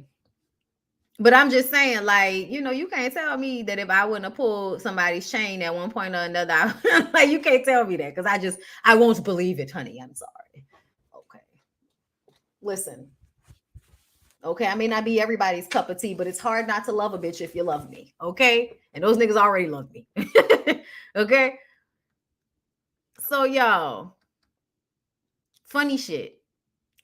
When Bobby Brown has, and I'm saying Bobby Brown because that was not T. That was Bobby Brown having an audition for the exotic dancers at the club, y'all. Did y'all see the way he was backing it up for that lady and shit? They had that old lady that got real low. Y'all, I love that part of the movie. I watch that shit every time it come on. Like I ain't never seen it before. Anyway, y'all. So Nikki comes to the club looking for her VIP, trying to check Darnell. Check me in my motherfucking establishment. Okay, this nigga feeling himself. Okay. Brandy comes in acting like she didn't, you know, mess things up with Darnell at the stables, right? So she's like, honey, I'm so sorry. I made a mistake. You know, and it was like, Brandy, did you? And this is the thing that made me mad with Brandy. Because Brandy, that nigga tried to fuck you in the woods and you told him no, and he got mad and played you out on some immature nigga shit. That's what he did to her at the stables. And that's how they left the date. And now she's showing up to the club to beg for his forgiveness, basically. Okay. She promises him all the work he put in will pay off soon. And she's so sorry about what happened, even though I feel like she had nothing to be sorry for. But that nigga had, yeah, she missed him. She missed him, but because he made her laugh. Like she was, I think Brandy was lonely, but she was protecting herself before they got together. He opened her up. He spent time with her. He, you know, he was laughing with her. You know what I'm saying? Like he was being in her life in a way that helped her brighten up. You know what I mean? And that's why, you know, as a woman, you got to have your own joy. And I feel like she didn't have her own joy. You got to have your own joy. You have to have things in your life that bring a smile to your face, that make you light, that make you laugh, that have nothing to do with anybody but something for you. Right? She needed some good friends, something something for herself, because if she would have had that, then when she decided that that nigga pissed her off, she would then go to the things that make her happy all on her own, and she would not have felt the need to go looking for him because she missed his companionship or because she missed how he made her feel. So he says that he's not playing games with her anymore, like dissing her on some shit. But this was him doing what she had been doing, which was playing hard to get. Some niggas do. They love bomb you, and then dog your ass out. That's how they get you to give up the pussy. Because now you're gonna feel like I need to prove something. I hurt his feelings. Well, now I gotta give him the pussy so that he doesn't go anywhere. When he has a bargaining tool to keep somebody. Okay. So Mia and Reggie come over and he introduces them to Brandy, and she just looks at Mia and roll her eyes, didn't shake her hand or nothing. And Brandy was like, oh no. I mean, Mia was like, oh no, this bitch won't get fucked up. Like that was the look on her face. And to me, I'm like, bitch, you standing there with your dude. You know how this nigga is. You know he a hoe. Why are you that offended that she didn't shake your hand? Like, I'm just saying, y'all, if I know my homeboy a hoe and the women out here act a fool and I try to speak and she act funny, I'm like, huh. Like, I'd have been laughing at the bitch, me. Okay, because I'm like, oh, somebody here gone, huh, child? Lord, let me go ahead and scoot over. I'll talk to you later down there. Bye. Be safe out here, nigga. Okay, that would have been me. I wouldn't have caught an attitude. I would have laughed at the bitch, because I'm like, anybody that's that mad because this nigga is introducing you to them, you already off the bridge, bitch. You're already off the porch. You're already doing too much, okay? So Mia getting upset let me know that Mia is there looking good with the Chicken King to make Darnell mad. And when that woman who he introduced her to rolled her eyes, I believe it made her feel like, well, who is this bitch? That's what I feel like. Okay. So Darnell tells Brandy to stop wasting his time and goes to dance with Mia and pushes the Chicken King out the way until Reggie come back up and was like, all right, nigga, enough before we get into it in this bitch. Okay. And Mia had to be like, bruh, you know what I'm saying? Let me dance with my dude. Okay. It was funny. So Mia and Reggie were talking, and Reggie was like, he wanted to spend more time with her. It's obvious that Reggie was more serious about Mia than Mia was about him, but that's how it works. That's why you got to act like you don't give a fuck. Because these niggas don't know how to take women that they can't really pull in like that. That's so that makes them want to try so much harder. Now they want to do everything because they can't pull you in. Okay. This is how you know women are supposed to be using this tool and not men, because women use this tool so that they can make sure a man is glued in. Men use this tool so they can fuck you and then throw you away. So Mia says that she's not looking for anything more than friendship right now, which solidified for us that she's waiting on Darnell. Okay. So he asked if there's someone else, and she says, no, not exactly. And he says, oh, because my heart couldn't take it. I'm like, what the fuck you talking about, Reggie? You sitting in the nigga's club right now. That's the other nigga. The nigga club you in. Every time you pop up, he there. Hello, Reggie. Hello. But Reggie thought that Darnell was a clown. He is. Other men can see it. Other men looking at him like, you know, this nigga's a clown, right? But you still gonna fuck with him?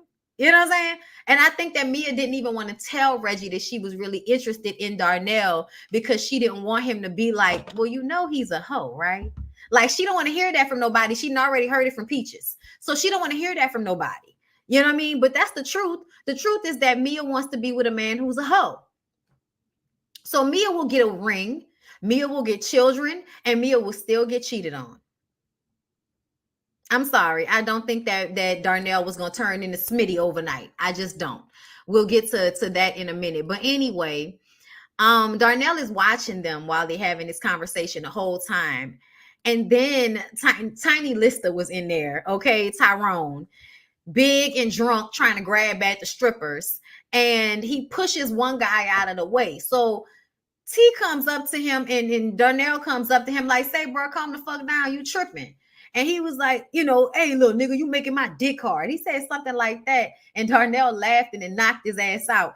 And the fight was so funny because they had security and Martin, but when T got involved, at some point it seemed like T's body just like Bobby Brown just flew across the room, and Martin called him and was like, T. Yo, I'm sorry. It don't matter how many times I watch this movie. That one scene when Bobby Brown is flying from out of frame into the frame and Martin holding on to. I was just like, them niggas is definitely doing cocaine during the filming of this movie. Oh, sorry, y'all. I'm glad everybody's clean now. I'm glad everybody's clean now. But I swear for God, it made me feel like them niggas was high when they was filming this shit. He swung that leg out, bruh. That's what caught me, was the way his legs was just like, he was just going at the nigga. It didn't matter. They was just throwing punches and everything. Bro, that shit was hilarious to me. It's still funny to this day. Yeah, no, Bobby Brown would have done really well in an acting sitcom, but you know, he's too volatile and couldn't stay out of jail and couldn't keep the DUIs down. That's too much liability for long-term partnership with a studio that's film. You know, for TV shows, you gotta be on your P's and Q's. That's why Martin shit was on its way out. Either if it was because they wanted it to be out or because Martin was ready for it to be over, child, who knows? But anyway, Martin and T in security jumped him, and then Mia tries to check on Darnell and was like, Darnell, you okay? And he was like, I'm good. Ain't you having a good time with the Chicken King? All right, Darnell. Okay. And she went on ahead about her way. But I feel like you was too worried about that nigga anyway. The Chicken King standing right there. Why don't you go dance with the Chicken King? Once that nigga got in the fight, I would have left. And then I'd have been like, checked on him the next day. I saw y'all got in the fight. You was all right? She going over there checking on him for Chicken King standing right there. So the men talk at the end of the night, y'all. And T says, if a man doesn't say I love you, he can mac until his dick falls off. And if you have a woman, you have to control her, or you going to end up pussy whipped and stuck in the house. Y'all listen to what he said. You heard what he said? Let me tell you what he said again. He said, if a man cannot say I love you, he can mac until his dick falls off. But if he has to say he loves a woman, all he has to do is control her so she doesn't end up pussy whipping him and having him stuck in the house. Do you know what that sounds like to me? It sounds like all of you niggas are scared of the inevitable, first of all.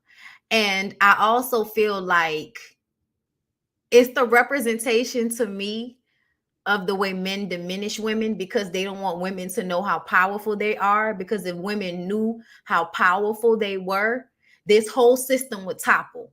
This whole system of most relationships being women giving more than men, of this society of women having to ask for permission to do shit for our own bodies and all of this type of shit.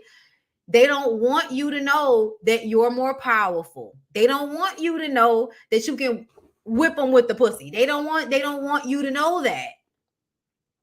Because if you know that, then you're only going to put your pussy on niggas you know you can have mind control over. Okay? And when you do so, you can basically mac to your pussy fall out. Because it's not the same thing. Women aren't trying to mac. Women are just trying to be in safe relationships where they get what they want without being abused. You know what I'm saying? I think for the most part. So I really feel like y'all really trying hard not to fully fall. Y'all don't really want to be in love with women like that because you feel like once you're in love, once you really love a woman, you're going to turn into her. And you're going to be like women are with you, losing themselves in you. You know what I'm saying? So I feel like, in essence, men trying to protect themselves from doing what they're making women do. It's hilarious to me.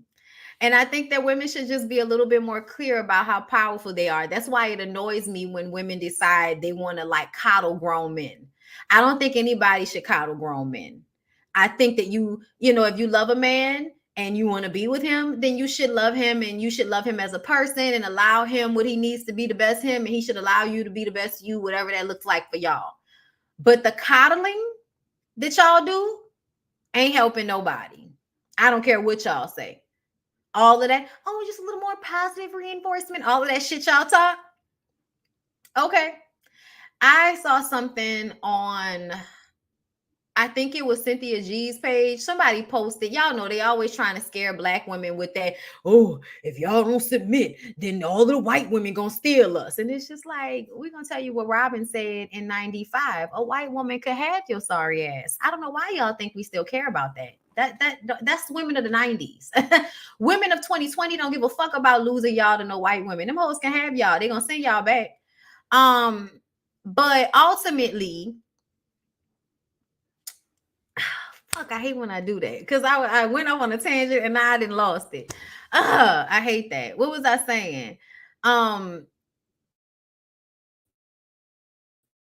Comment. She was saying that she was like, I'm a submissive personality naturally. You know what I'm saying? She was like, I've always, played it down and I'm just calmer, period. Like just a calmer, more docile woman, period. And she was like, I was always like that in all of my relationships and I never got what I wanted. I always ended up being dogged out.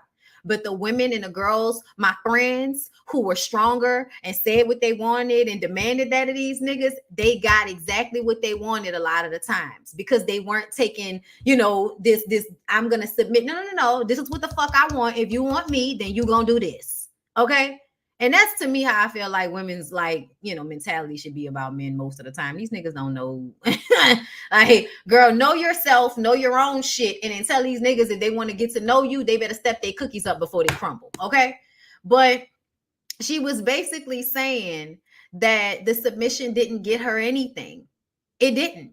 And I feel like that too. And I feel like the homegirl thing doesn't get you anywhere. Being cool and not nagging and not pressing and being open and all of that shit, that doesn't get you anywhere either. And I learned that.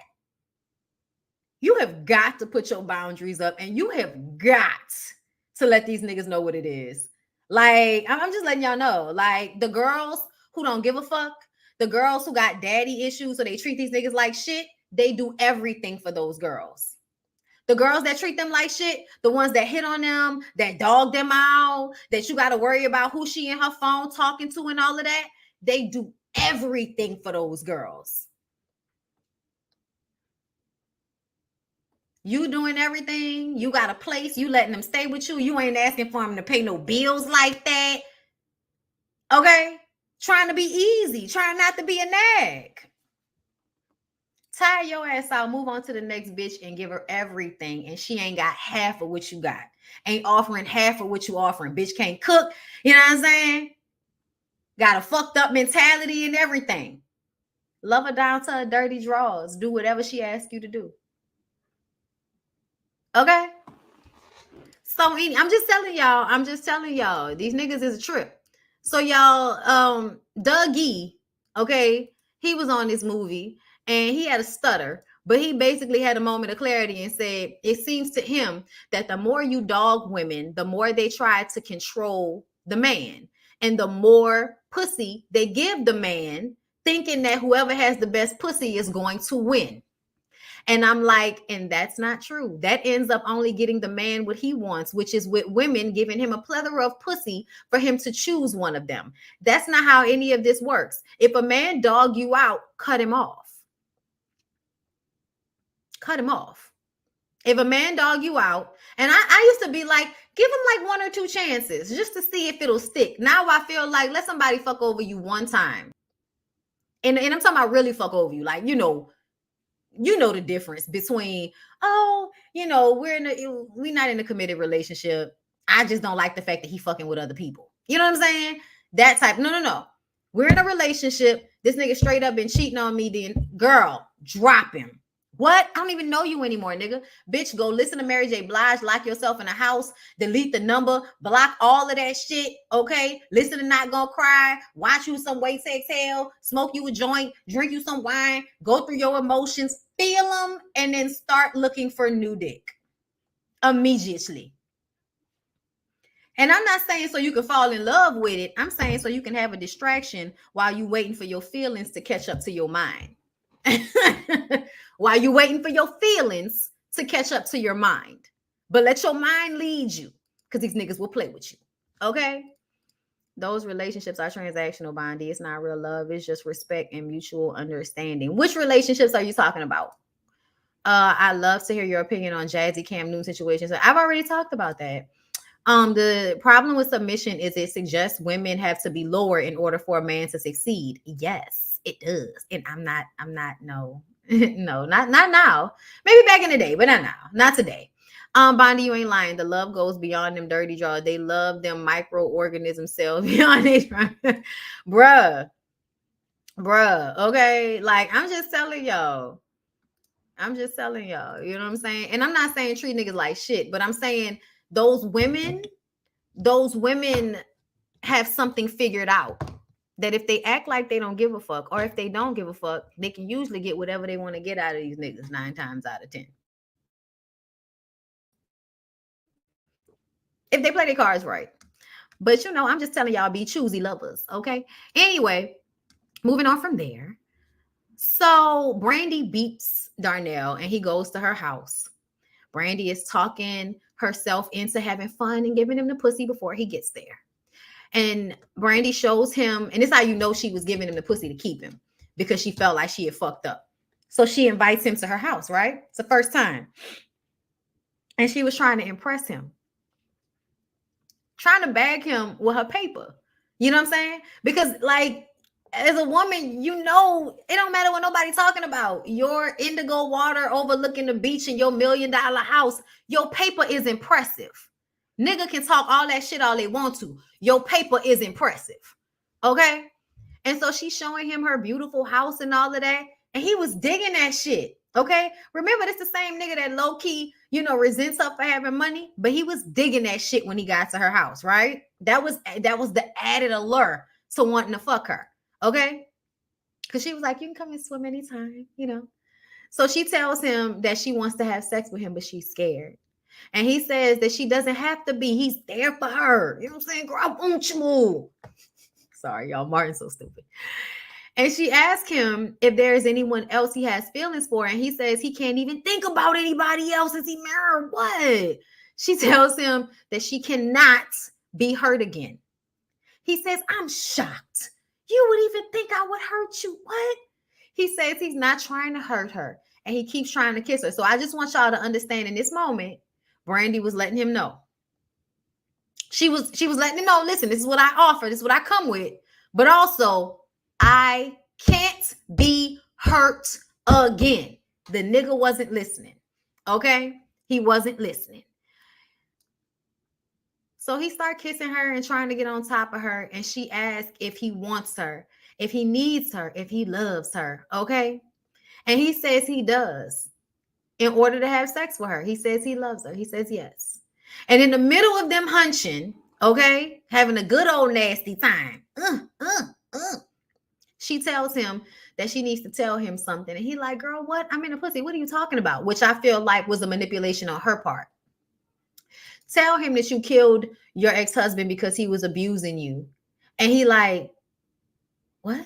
Like he got out of her. He pulled out. He pulled out. It scared him enough. He pulled out. And she said he was abusive, but you don't hate me, do you? And then she got on top of him and started riding him. And any woman who knows how, you know, that's why it's not my favorite thing to do. Like, it's just a coup de grace. You know what I'm saying? Like, it doesn't, like, I don't know. For me, for some of you girls, I know y'all love riding dick. That's fun for y'all. For me, not so much. Okay. Me and Watch Jazzy have that in common, bitch. I don't want to be in control during sex like that. I don't know why you think that. Okay. No, I don't. I mean, I'll do it, but it's usually to prove a point. Like, when I get on top, it's because I'm trying to coup de grace. Y'all know what a coup de grace is, right? Like, that's the kill shot. that's the end. Okay. All right. And I'm trying to win. Okay. Because sometimes I see sex as a competition. Even between me and my husband. Okay. So my knees fail me every time. Girl, listen. Bondi at this point in life, baby. What?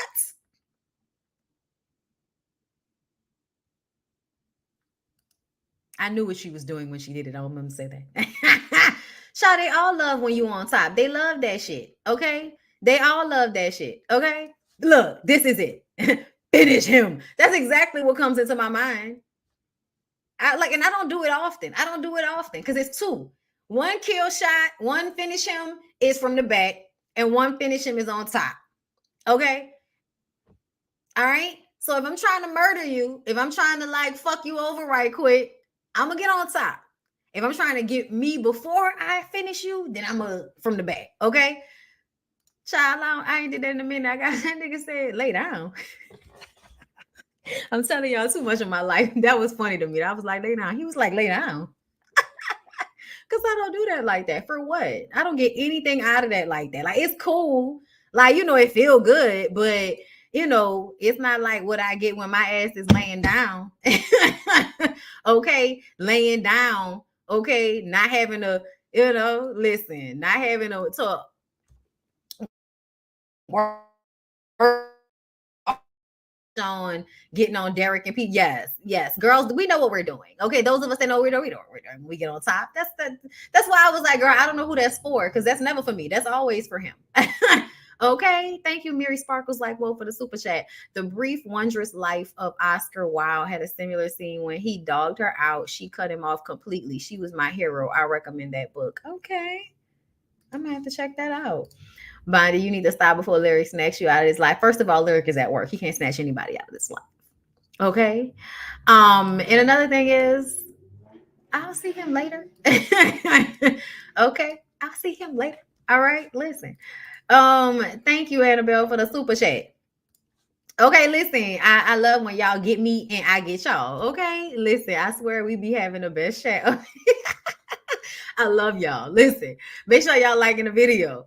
All right, so she threw it back on him, and he was like, I guess if he was abusing you, you had to kill a motherfucker. And when she she was on him at first, but then she hit that. When you kind of go all the way up to the top without getting off it and then drop down back on it, it's definitely a move. You know what I'm saying? It's definitely a move to have in a stable if you good at riding. And I'm telling y'all, all this cardio. Thank you, Kiara LaShae. Okay? Thank you, Kiara LaShae. Cause like I was just telling you, like that's all of the squats, all of the working out, child. Listen, pray for him. Yeah. Pray for him. So after he finished having sex with her, he runs downstairs so he can call T and tell him that he hit it. He the man. He the man because he hit it.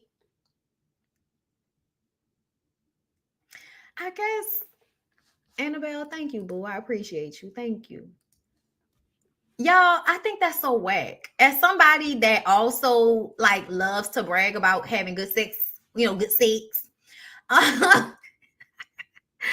I just kind of feel like that's so whack to me that niggas do that. You know what I'm saying? Like, I get it. You know what I'm saying? But ultimately, I feel like, did you really have to like call him immediately after? You couldn't wait until the next day to tell him?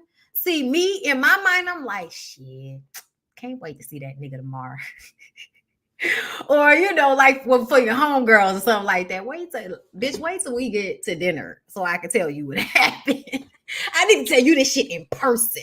Okay? He made the mistake of wanting to have conversations way too soon because you was way too thirsty to prove a point to another man. And that shit is a turn off to me. I'm gonna tell y'all, I don't care what y'all talking about, men. I want y'all, I know because y'all live like this and it's not attractive. Y'all really live for other men's approval. And I just want y'all to know that's unattractive.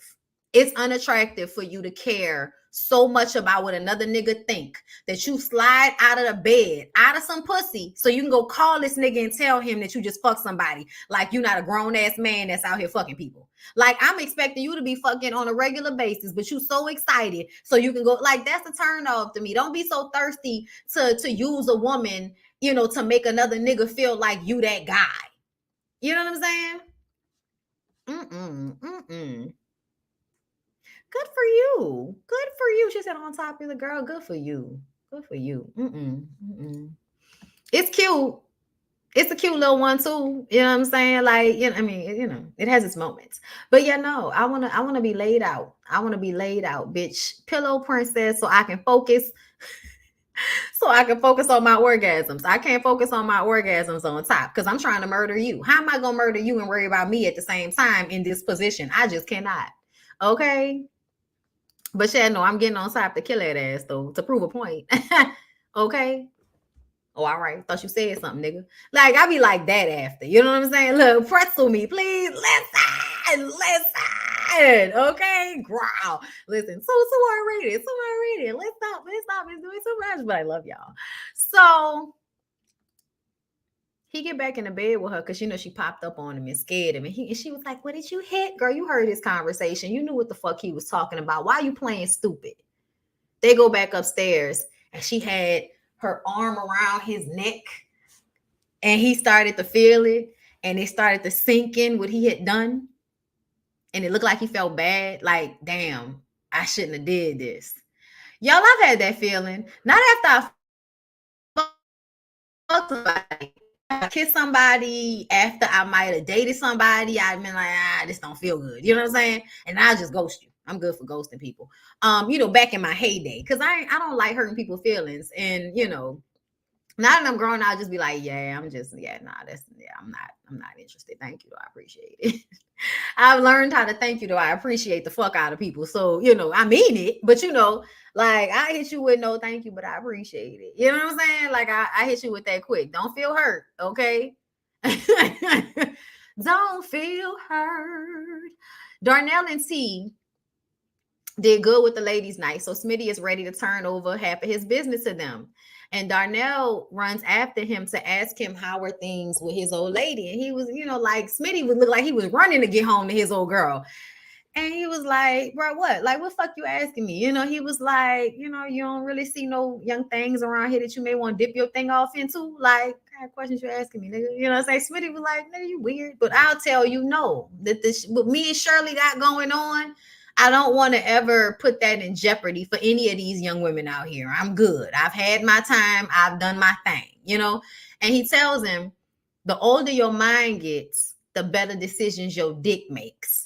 And I feel like, specifically, Smitty, your mind, not your body, your mind. Okay. Yeah, but Smitty and Shirley look like they have some real nasty good sex, right? Don't Smitty was sweating with the shirt open and shit. I know Shirley just some real fine ass woman. You know what I'm saying? Like Smitty give his old lady, might have been Patti LaBelle or somebody, somebody with a lot of attitude, but know how to cook and whip that thing on him real tough. Okay. And then been with him through a lot. You know what I'm saying? Not too much though. Okay. Smitty looked like Shirley played with him maybe once or twice in their younger days where she was like, all right, nigga, you cheat. I'm gonna take you back. You cheat. I'm gonna take you back. And then she was like, you know what, nigga? I don't have time for this. Boop. And cut it off. And Smitty was like, I'm gonna get my life together, Shirley. Okay. And that was the last time Barbara called her house. Okay. I'm sorry. Y'all know it's the other way around, but I can't hear Shirley without thinking about Barbara. This is Shirley. Okay. No, that's right. Yeah. No. I'm saying it wrong. Y'all know what I mean. I'm geeked up. It's too funny. But yes. Okay. So Brandy pulls up in a limo and she was like, I want my man wearing nothing but the best or nothing at all. And he was like, Smitty, my dick ain't that old. Okay. Like Miss Marjorie Hart. Yes. Yeah, I feel like Marjorie is the one that needs to write a book. Marjorie, not Steve. Marjorie needs to write the book. Give us the game.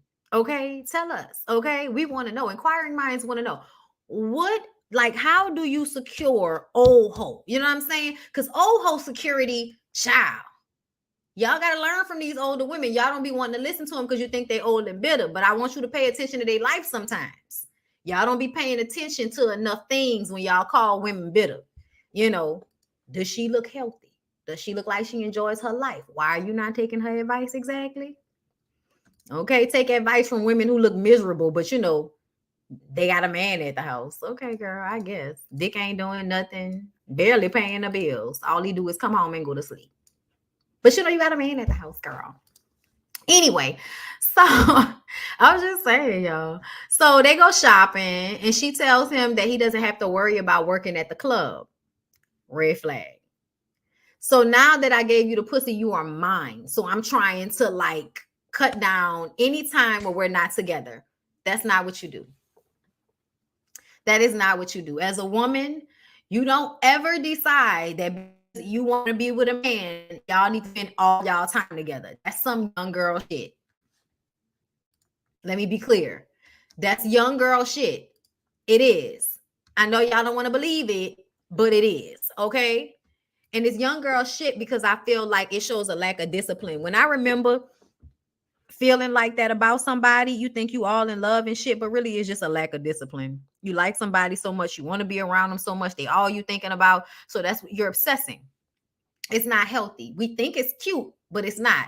Essentially, whenever you feel yourself doing that, you need to be like, hold up, back up, back up, back up. Back up, back up, back up. Because a lot of times it doesn't warrant that. You know what I mean? Like you be ready to do all of this shit, and the man ain't even, the man barely said I love you. And now him not to go back to the club that he's trying to become part owner in. You want him to give up his fucking dreams and shit because you insecure that you may lose him. No. Okay, that was the Brandy, that was the biggest mistake you could have made, pulling up on that man and telling him that you can buy him a club. No, let that nigga get it out the mud himself. But that's what women will do. If a woman got money, she got access, she see a man doing good, he's working, he's already taking good care of himself. So she feels like I already have a lot of things, I can help him. He my man now, so I can help him. And that's how women will think. But the truth of the matter is that man is not your husband. He's not even really your boyfriend like that. Y'all haven't been dating long enough for you to feel like you need to buy him a club, buy him clothes, any of that. To me, that's the type of treatment that you give to a man that you are really with. And I mean really with, you're living with him, long-term relationship. He done bought you plenty shit. That's another thing. I'm always, they tell y'all not to be tit for tat. As a woman, when it comes to spending your money, bitch, you better be tit for tat. Don't you be out here tatting. Bitch, be tit for tat. Okay? So that was her first mistake, was offering way more than she should have been offering this man at that point. And we do that, y'all. As a woman, I have done that. You like somebody, you're feeling them, you're dickmatized, you want to give them the world, but they're not trying to give you the world. But you're not paying attention to that because all you know is they make you feel good. And that's where the lack of discipline comes in. And that's where the drug-like feeling comes from being in relationships with people that are narcissistic like Darnell. Okay? But she said she wants to do what it takes so they can spend all their time together. And he was like, we can't spend all our time together. You know what I'm saying? Like that was telling her right there. Now she taking this nigga out shopping on her birthday. Why? They done spent the whole day shopping and she ain't told the nigga yet that it's her birthday until she wanted him to come back to her house after she finished spending all that money on him. I feel like, how I just finished buying you all this shit and you telling me that you gonna take my limo? Like, no, she told him. She was like, oh, take the limo, do what you gotta do, and then come back to my house for a candlelight dinner. Why? Why? If he was acting like he didn't want to be there, bitch, you should have had plans for your birthday months ago. You a rich woman. You should have had plans to go to Jamaica for your fucking birthday and been like, okay, well, I'm going to be out of town because, it's my birthday. So I'm going to be out of town. And then you should have went missing on that ass and saw what happened. And if he was still feeling you when you came, but that's why you can't think about companionship in sex as an end all be all. Meaning Brandy was looking for somebody to come in and be a knight in shining armor for her. When really you should have been looking for somebody to have good time with, get some good dick, and then send him on his way. And then when it's over, it's over. But she got way too emotionally involved and he tried way too hard to get her emotionally involved. You know what I'm saying? That's why it really makes him more fucked up than her. You know what I'm saying? Because he's actively trying to manipulate her and she's just ignoring intuition. She's ignoring the red flags. She's ignoring that he's not doing as much for her. And it's a trope, y'all. It's a trope for Black women. I'm not gonna lie to y'all. I feel like we very much do this in our relationships. Okay. So Darnell was going to see his little sister Patrice off to prom with Rodney. Okay, he had to be there because he wants to make sure that what he does to the women doesn't happen to his little sister, which I think is such a precarious thing for Black men or men, period, that you think that you can go through life treating women like shit and then trying to stop it from happening to the women that you love. And it's like, well, if you would create the environment where that type of behavior was not acceptable, then the women would be protected. But you don't want to protect all women. You want to protect the women that matter to you, and then you want to slut out all of the other women in the world that you want to have sex with and abuse. That's what I can't stand about you niggas, because y'all are hypocritical as fuck. You can't be a hoe yourself and dog out all of the women and then go and show up at your sister's little prom date so you can scare him and make sure he's not like you or his brother Cleophas. Child, what? How about y'all create the energy in the atmosphere that's not acceptable as a man for you to be walking around being a hoe? How about that? And then you wouldn't have to worry about your little sister going on dates with Cleophas' hoe ass little brother. I just saw some tea saying that one of the Claremont twins is saying Steve Harvey is her sugar daddy. I don't know if I believe it because Marjorie has Steve working 20 hours a day. That is hilarious. I don't know if I believe it either, because you would think that he would have better taste in, young girls to fuck. But y'all, I felt that way about Snoop, and he was still over there fucking with that little weird looking white girl. So, I don't put it past any of these niggas. Okay. I just don't. I just don't, girl. I don't put it past them. I don't trust them. I think that anything that will let them slide up and through, if it's young and telling them what they want to hear, they will slide up and through, girl. They'll do it. But the Claremont twins, prison Muppet babies. But okay, you know what I'm saying? Poor girls. Pray for them. Pray for them. Hopefully they don't do anything else to their faces. But Darnell talks to it's so funny that he got D'Artagnan to play this role. I'm mad I don't have a picture of D'Artagnan, but D'Artagnan used to remind me of Martin so much. It's funny. He was like Martin's baby brother to me. That was Rodney's real name, is D'Artagnan. I don't know if y'all remember, but I always remember that's his name, because who the fuck names they black kid after one of the Three Musketeers? Like, I don't know, but I do love that the nigga's name is D'Artagnan. Okay. And he was on Deliver Us from Evil. That's how I know that. Okay. Harpeen has no conscience. Girl, who you telling? Okay. Who you telling? So Darnell says he isn't like his brother. Oh, I'm sorry. Cleophas. I'm sorry, y'all. Not Cleophas. Rodney tells Darnell that he isn't like his brother Cleophas, the hoe who has 50 butt naked honeys back at his house right now. I said, not 50. So you're basically telling me that Cleophas is a pimp. Got it. Okay. Darnell says, I love my sister dearly. Have her home by midnight. Okay. Threatening a nigga. But you know what? That's how it is. A lot of the times, if there is not a man present to speak for a woman, these niggas will feel like they can do whatever they want to do because there's not a man around to check them. So he had to be there. You know what I'm saying? Like he was the goofy nigga in the movies before Nick Cannon. Yeah. But it absolutely was given, I got to be there as a representative for my little sister, because if a man isn't there to protect her, then niggas gonna just, run rampant. I've always hated that overprotective BS. Is low-key incest, like, child, ain't it? Because it's like, basically you clocking your sister's whole facts, and that's weird. Don't clock your sister's pussy miles. That has nothing to do with you. You know what I mean? But that was more so about his own reputation. You don't want nobody calling your sister any old thing out in these streets, because they already calling you a hoe, and you know how they talk about the women that you sleep with, and you don't want them talking about your baby sister like that. Okay. So when his sister pulls off, his mama tells him that she didn't raise him to be no damn gigolo, because she noticed he pulled up in a limo and he got all these new nice rich man clothes on. And his mom tells him Mia is re-enlisting. Did you know that? And so he runs over to Mia's to talk to her because he was trying to convince her not to go back into the Marines when they, were first talking at the beginning of the movie. And so he asked her why, and she was like, I would go back for opportunity, traveling, all of those things.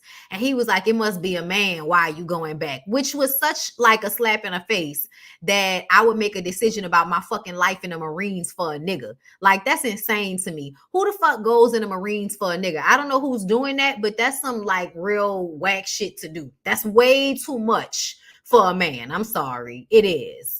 You do shit like that for yourself, to get yourself out of dire straits, to make sure you have a better life. You don't do that so that you can be with some dude. The Marines? The fuck? Anyway, so when he pulls up to Mia's place and he got all this shit, she see the same thing as mama saw. And he starts throwing shit out of the limo that Brandy bought for him and saying, man, Brandy bought this shit, man. I don't care about that, man. I don't care about that. And Mia laughs. And I'm like, that shit not funny. Like, Mia, homegirl. This is what I'm talking about when I say you women out there, y'all really don't pay attention the way y'all should to the way these niggas treat other women. Even though this movie is going to give them two happily ever after, the out should have been problematic for Mia. Why are you throwing the shit that she spent her hard-earned money on? Why are you driving around coming to my house in this lady's car? Like, if that's her driver and she bought you all of these clothes, why are you over here running me up? Go get that lady back her shit. Don't throw it out on the streets to disrespect her. Like, that, to me, I don't want to hear about how you are disrespecting the woman that you're currently fucking for me. Don't disrespect her for me, because it's not about me.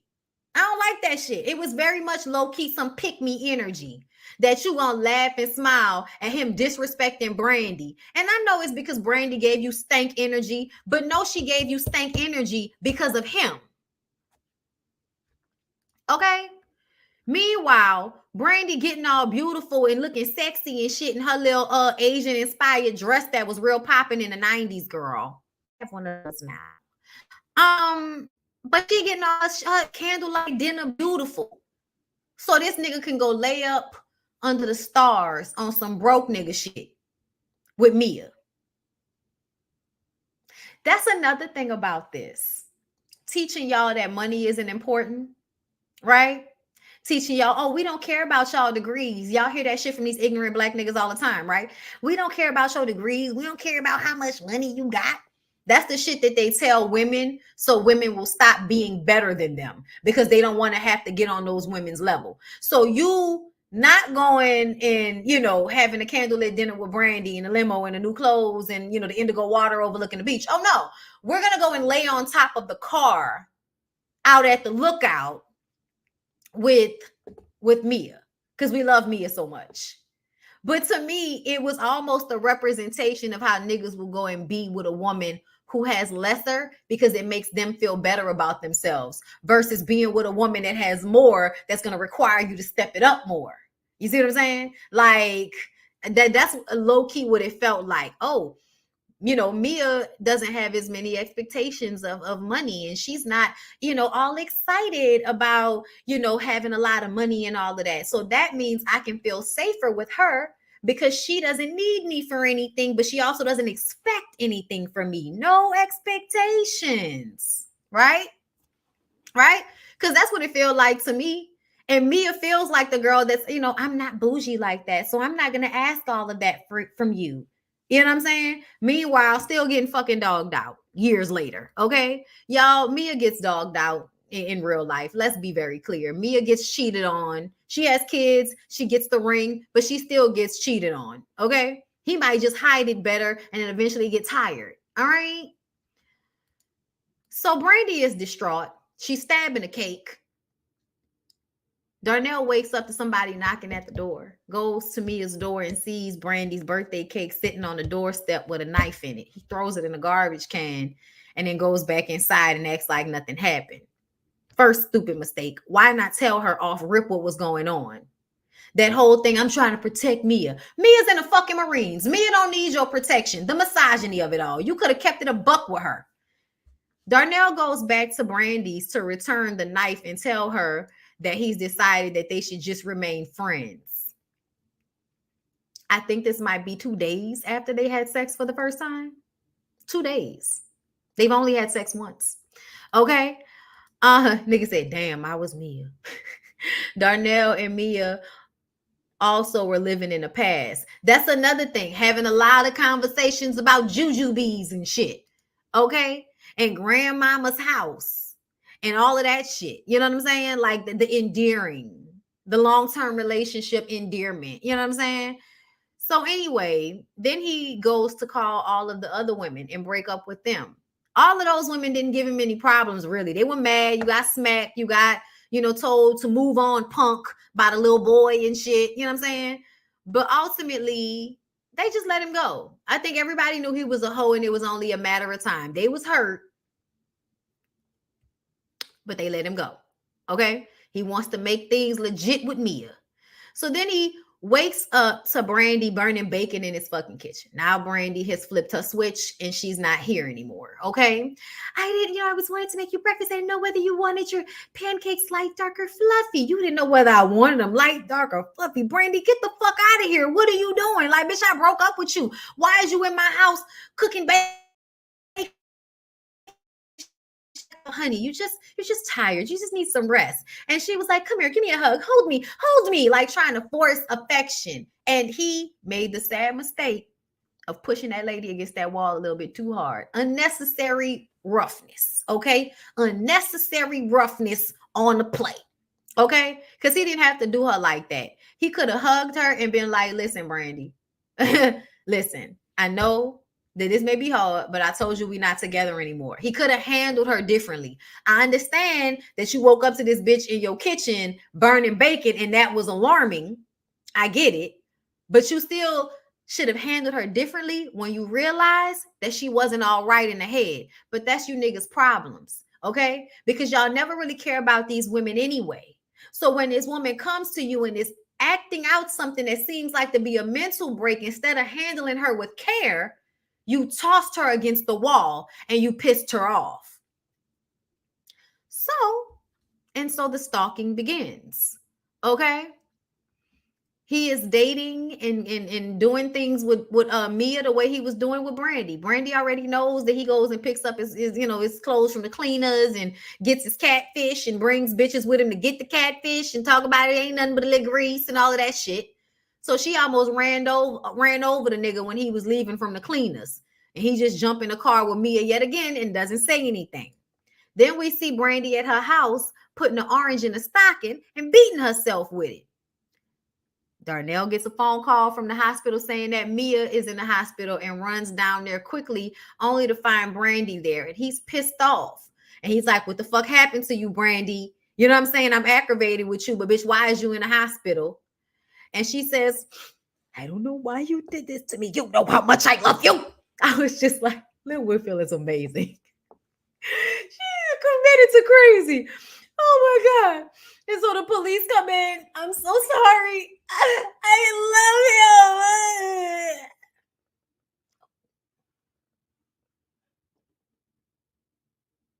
him. Menacing.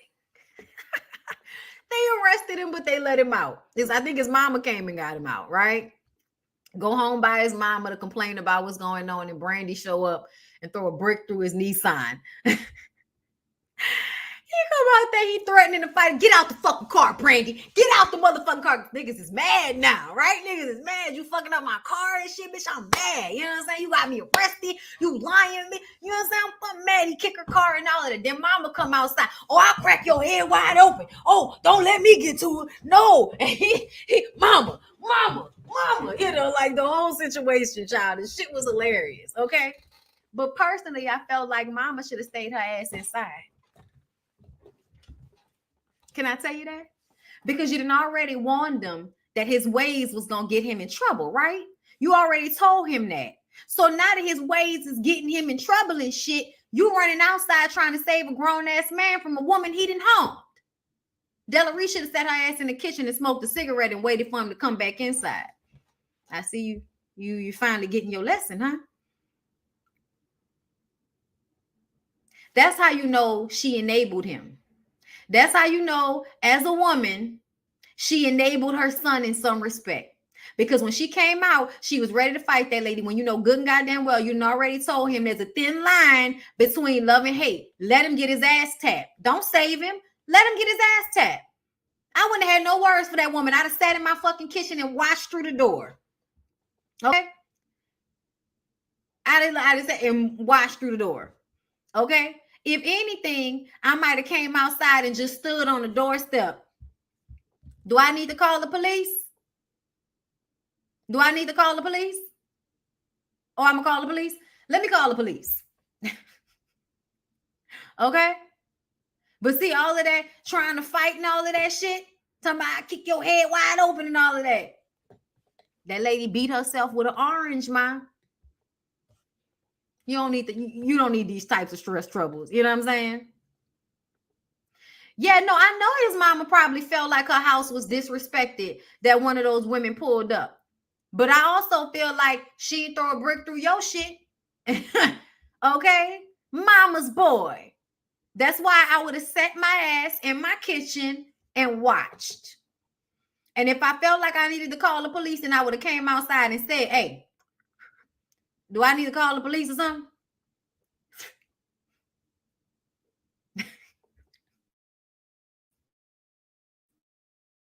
We see each other. Okay? So he goes to the police to get a restraining order like his mama told him. While he was in the police station, he come out and one side of his car is broke down to the motherfucking brake pads. Took the wheels off the shit. Yo, that's my favorite part. He was like, I didn't broke my shit down to the brake pads, man. Where's the justice? Where's the motherfucking justice? As soon as a nigga take the law in his own hands, then a motherfucker wrong, man. No respect in the precinct. Then he get in the car, man, I can't go no goddamn way. No, I swear to God, that's still one of my favorite scenes, bro. Oh. She broke down the whole side of the car. The police car moved and the whole side of the car was gone. I was dying laughing, y'all. Oh my God.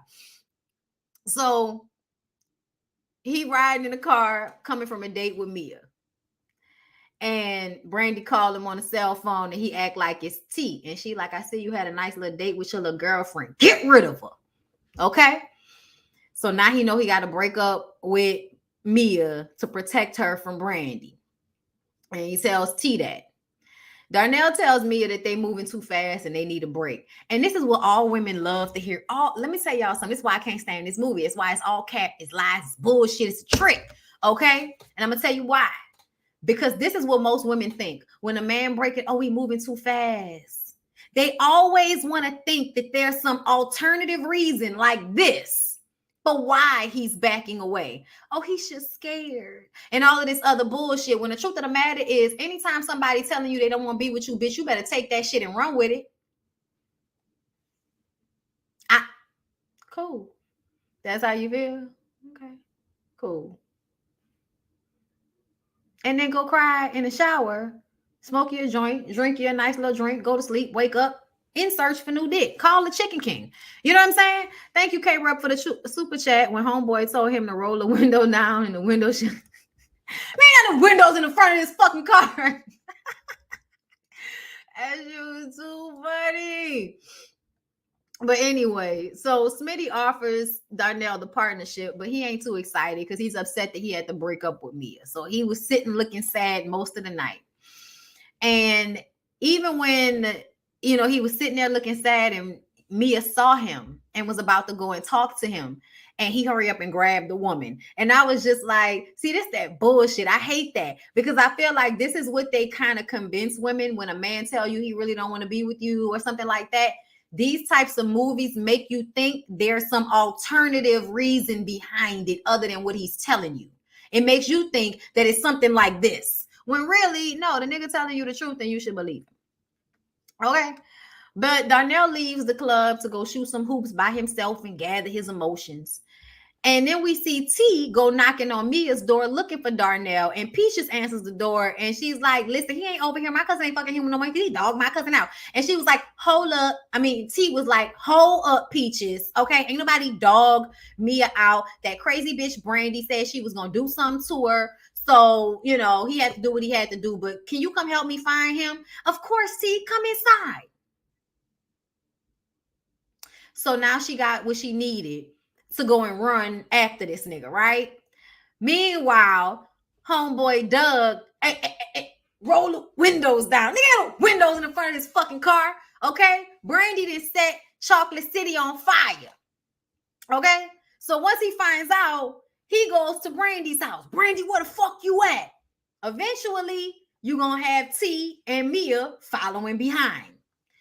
So she knew what she was doing because Brandy is MBA, Harvard graduated, Ivy League education. You don't do all of that and be stupid. No. So she's smart. She knew what she was doing. She burned down the club to get him angry, get him on his off, right? Catch him slipping. He running the house on some crazy shit. She knocked his ass over the head with a vase, tied him up, and then made him eat that birthday cake.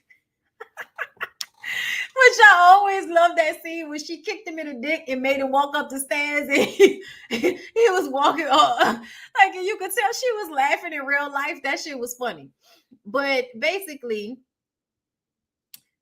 she gets him up there to the bathroom. Hold on, let me make sure I read it, right? She was like, when he gets there, she knocks him over the head with the vase and ties him up. She says that she's going to shoot him, all the women. But first, she force feeds him her birthday cake that he missed, and she tells him that we are tired of being your boy toys. Okay? Tired of your lies and your wandering eyes.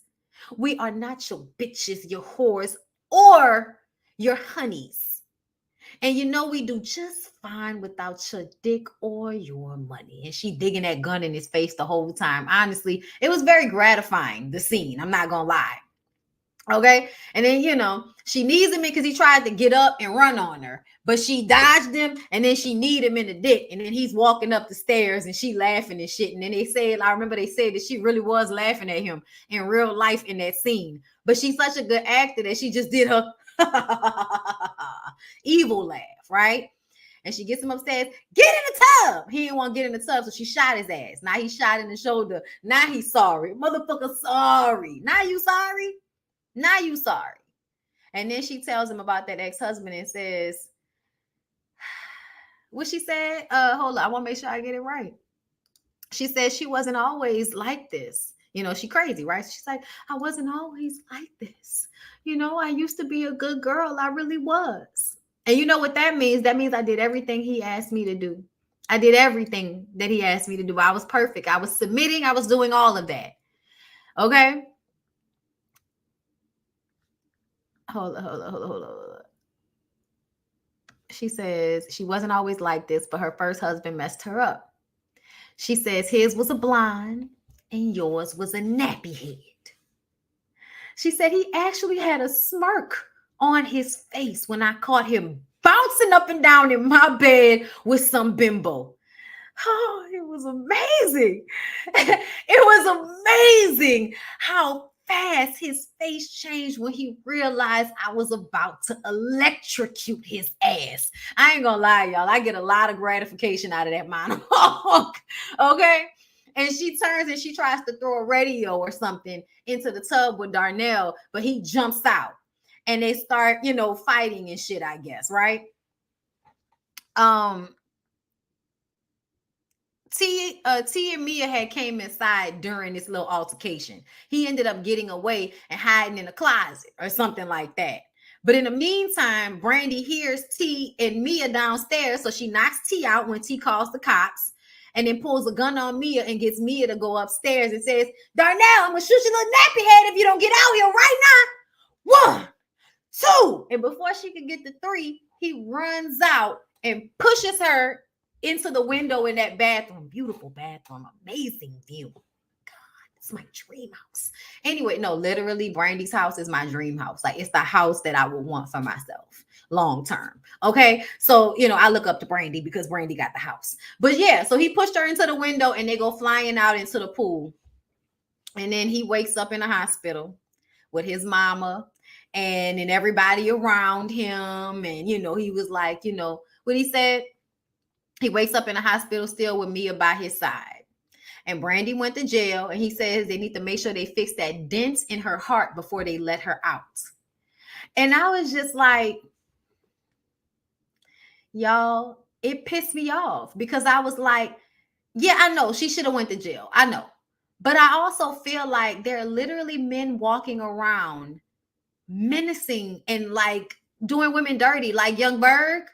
Like, think about it, y'all. Y'all will feel like if a woman, enacts revenge on somebody like Young Berg, that he'll be able to turn around and say, I hope they fix that dent in her heart before they let her out of jail. Nigga, what?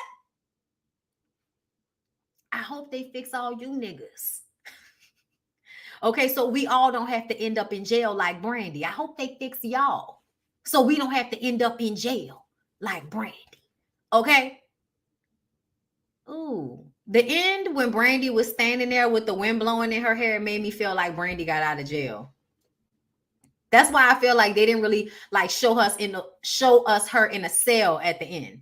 Because it was like, they wanted us to feel like she still would have a life after that. And I think they might have wanted to leave it open in case they wanted to do the movie again. People used to like to do that back in the day. Let's leave it open-ended just in case. It was a really good movie. I love that movie. But it definitely like tap danced and triggered the fuck out of me with the way men are allowed to be victims after destroying a woman. Me lying. I can't believe you think I would hurt you, even though I have plans of fucking you for $10. It was a bet.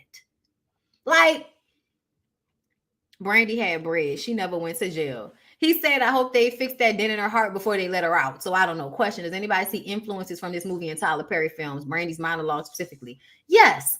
Tyler Perry is from New Orleans, just like me, and was just as obsessed with all of the black movies in the 90s like everybody else. You can tell. Berg basically got away with what he did. So Masika still working, and now it's exactly. And that's what I'm saying. Like, these men literally get to be menaces to motherfucking society. But we're going to make the women who finally crack under the pressure, we're going to make them out to be the bad guy, the antagonist, the one that needs fixing before they let her out. Meanwhile, Mia is a pick-me. Bitch, you almost got killed over this nigga and some crazy bitch he was fucking with. And now you're going to have to nurse him back to health.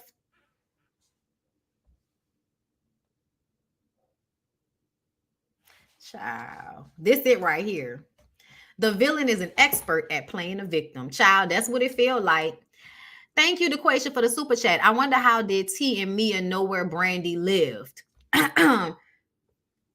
When he left to go and see her, remember Pacific Coast Highway, the beeper, and they was driving. She was like, oh, 3313 is right there. So something makes me feel like they were able to find her address somewhere. But yeah, that shit was so funny. All right, y'all. Yeah, let me read y'all comments and then let me get out of here. I hope y'all enjoyed. Everybody was mad at Taraji and Acrimony, and I'm like, what did she do?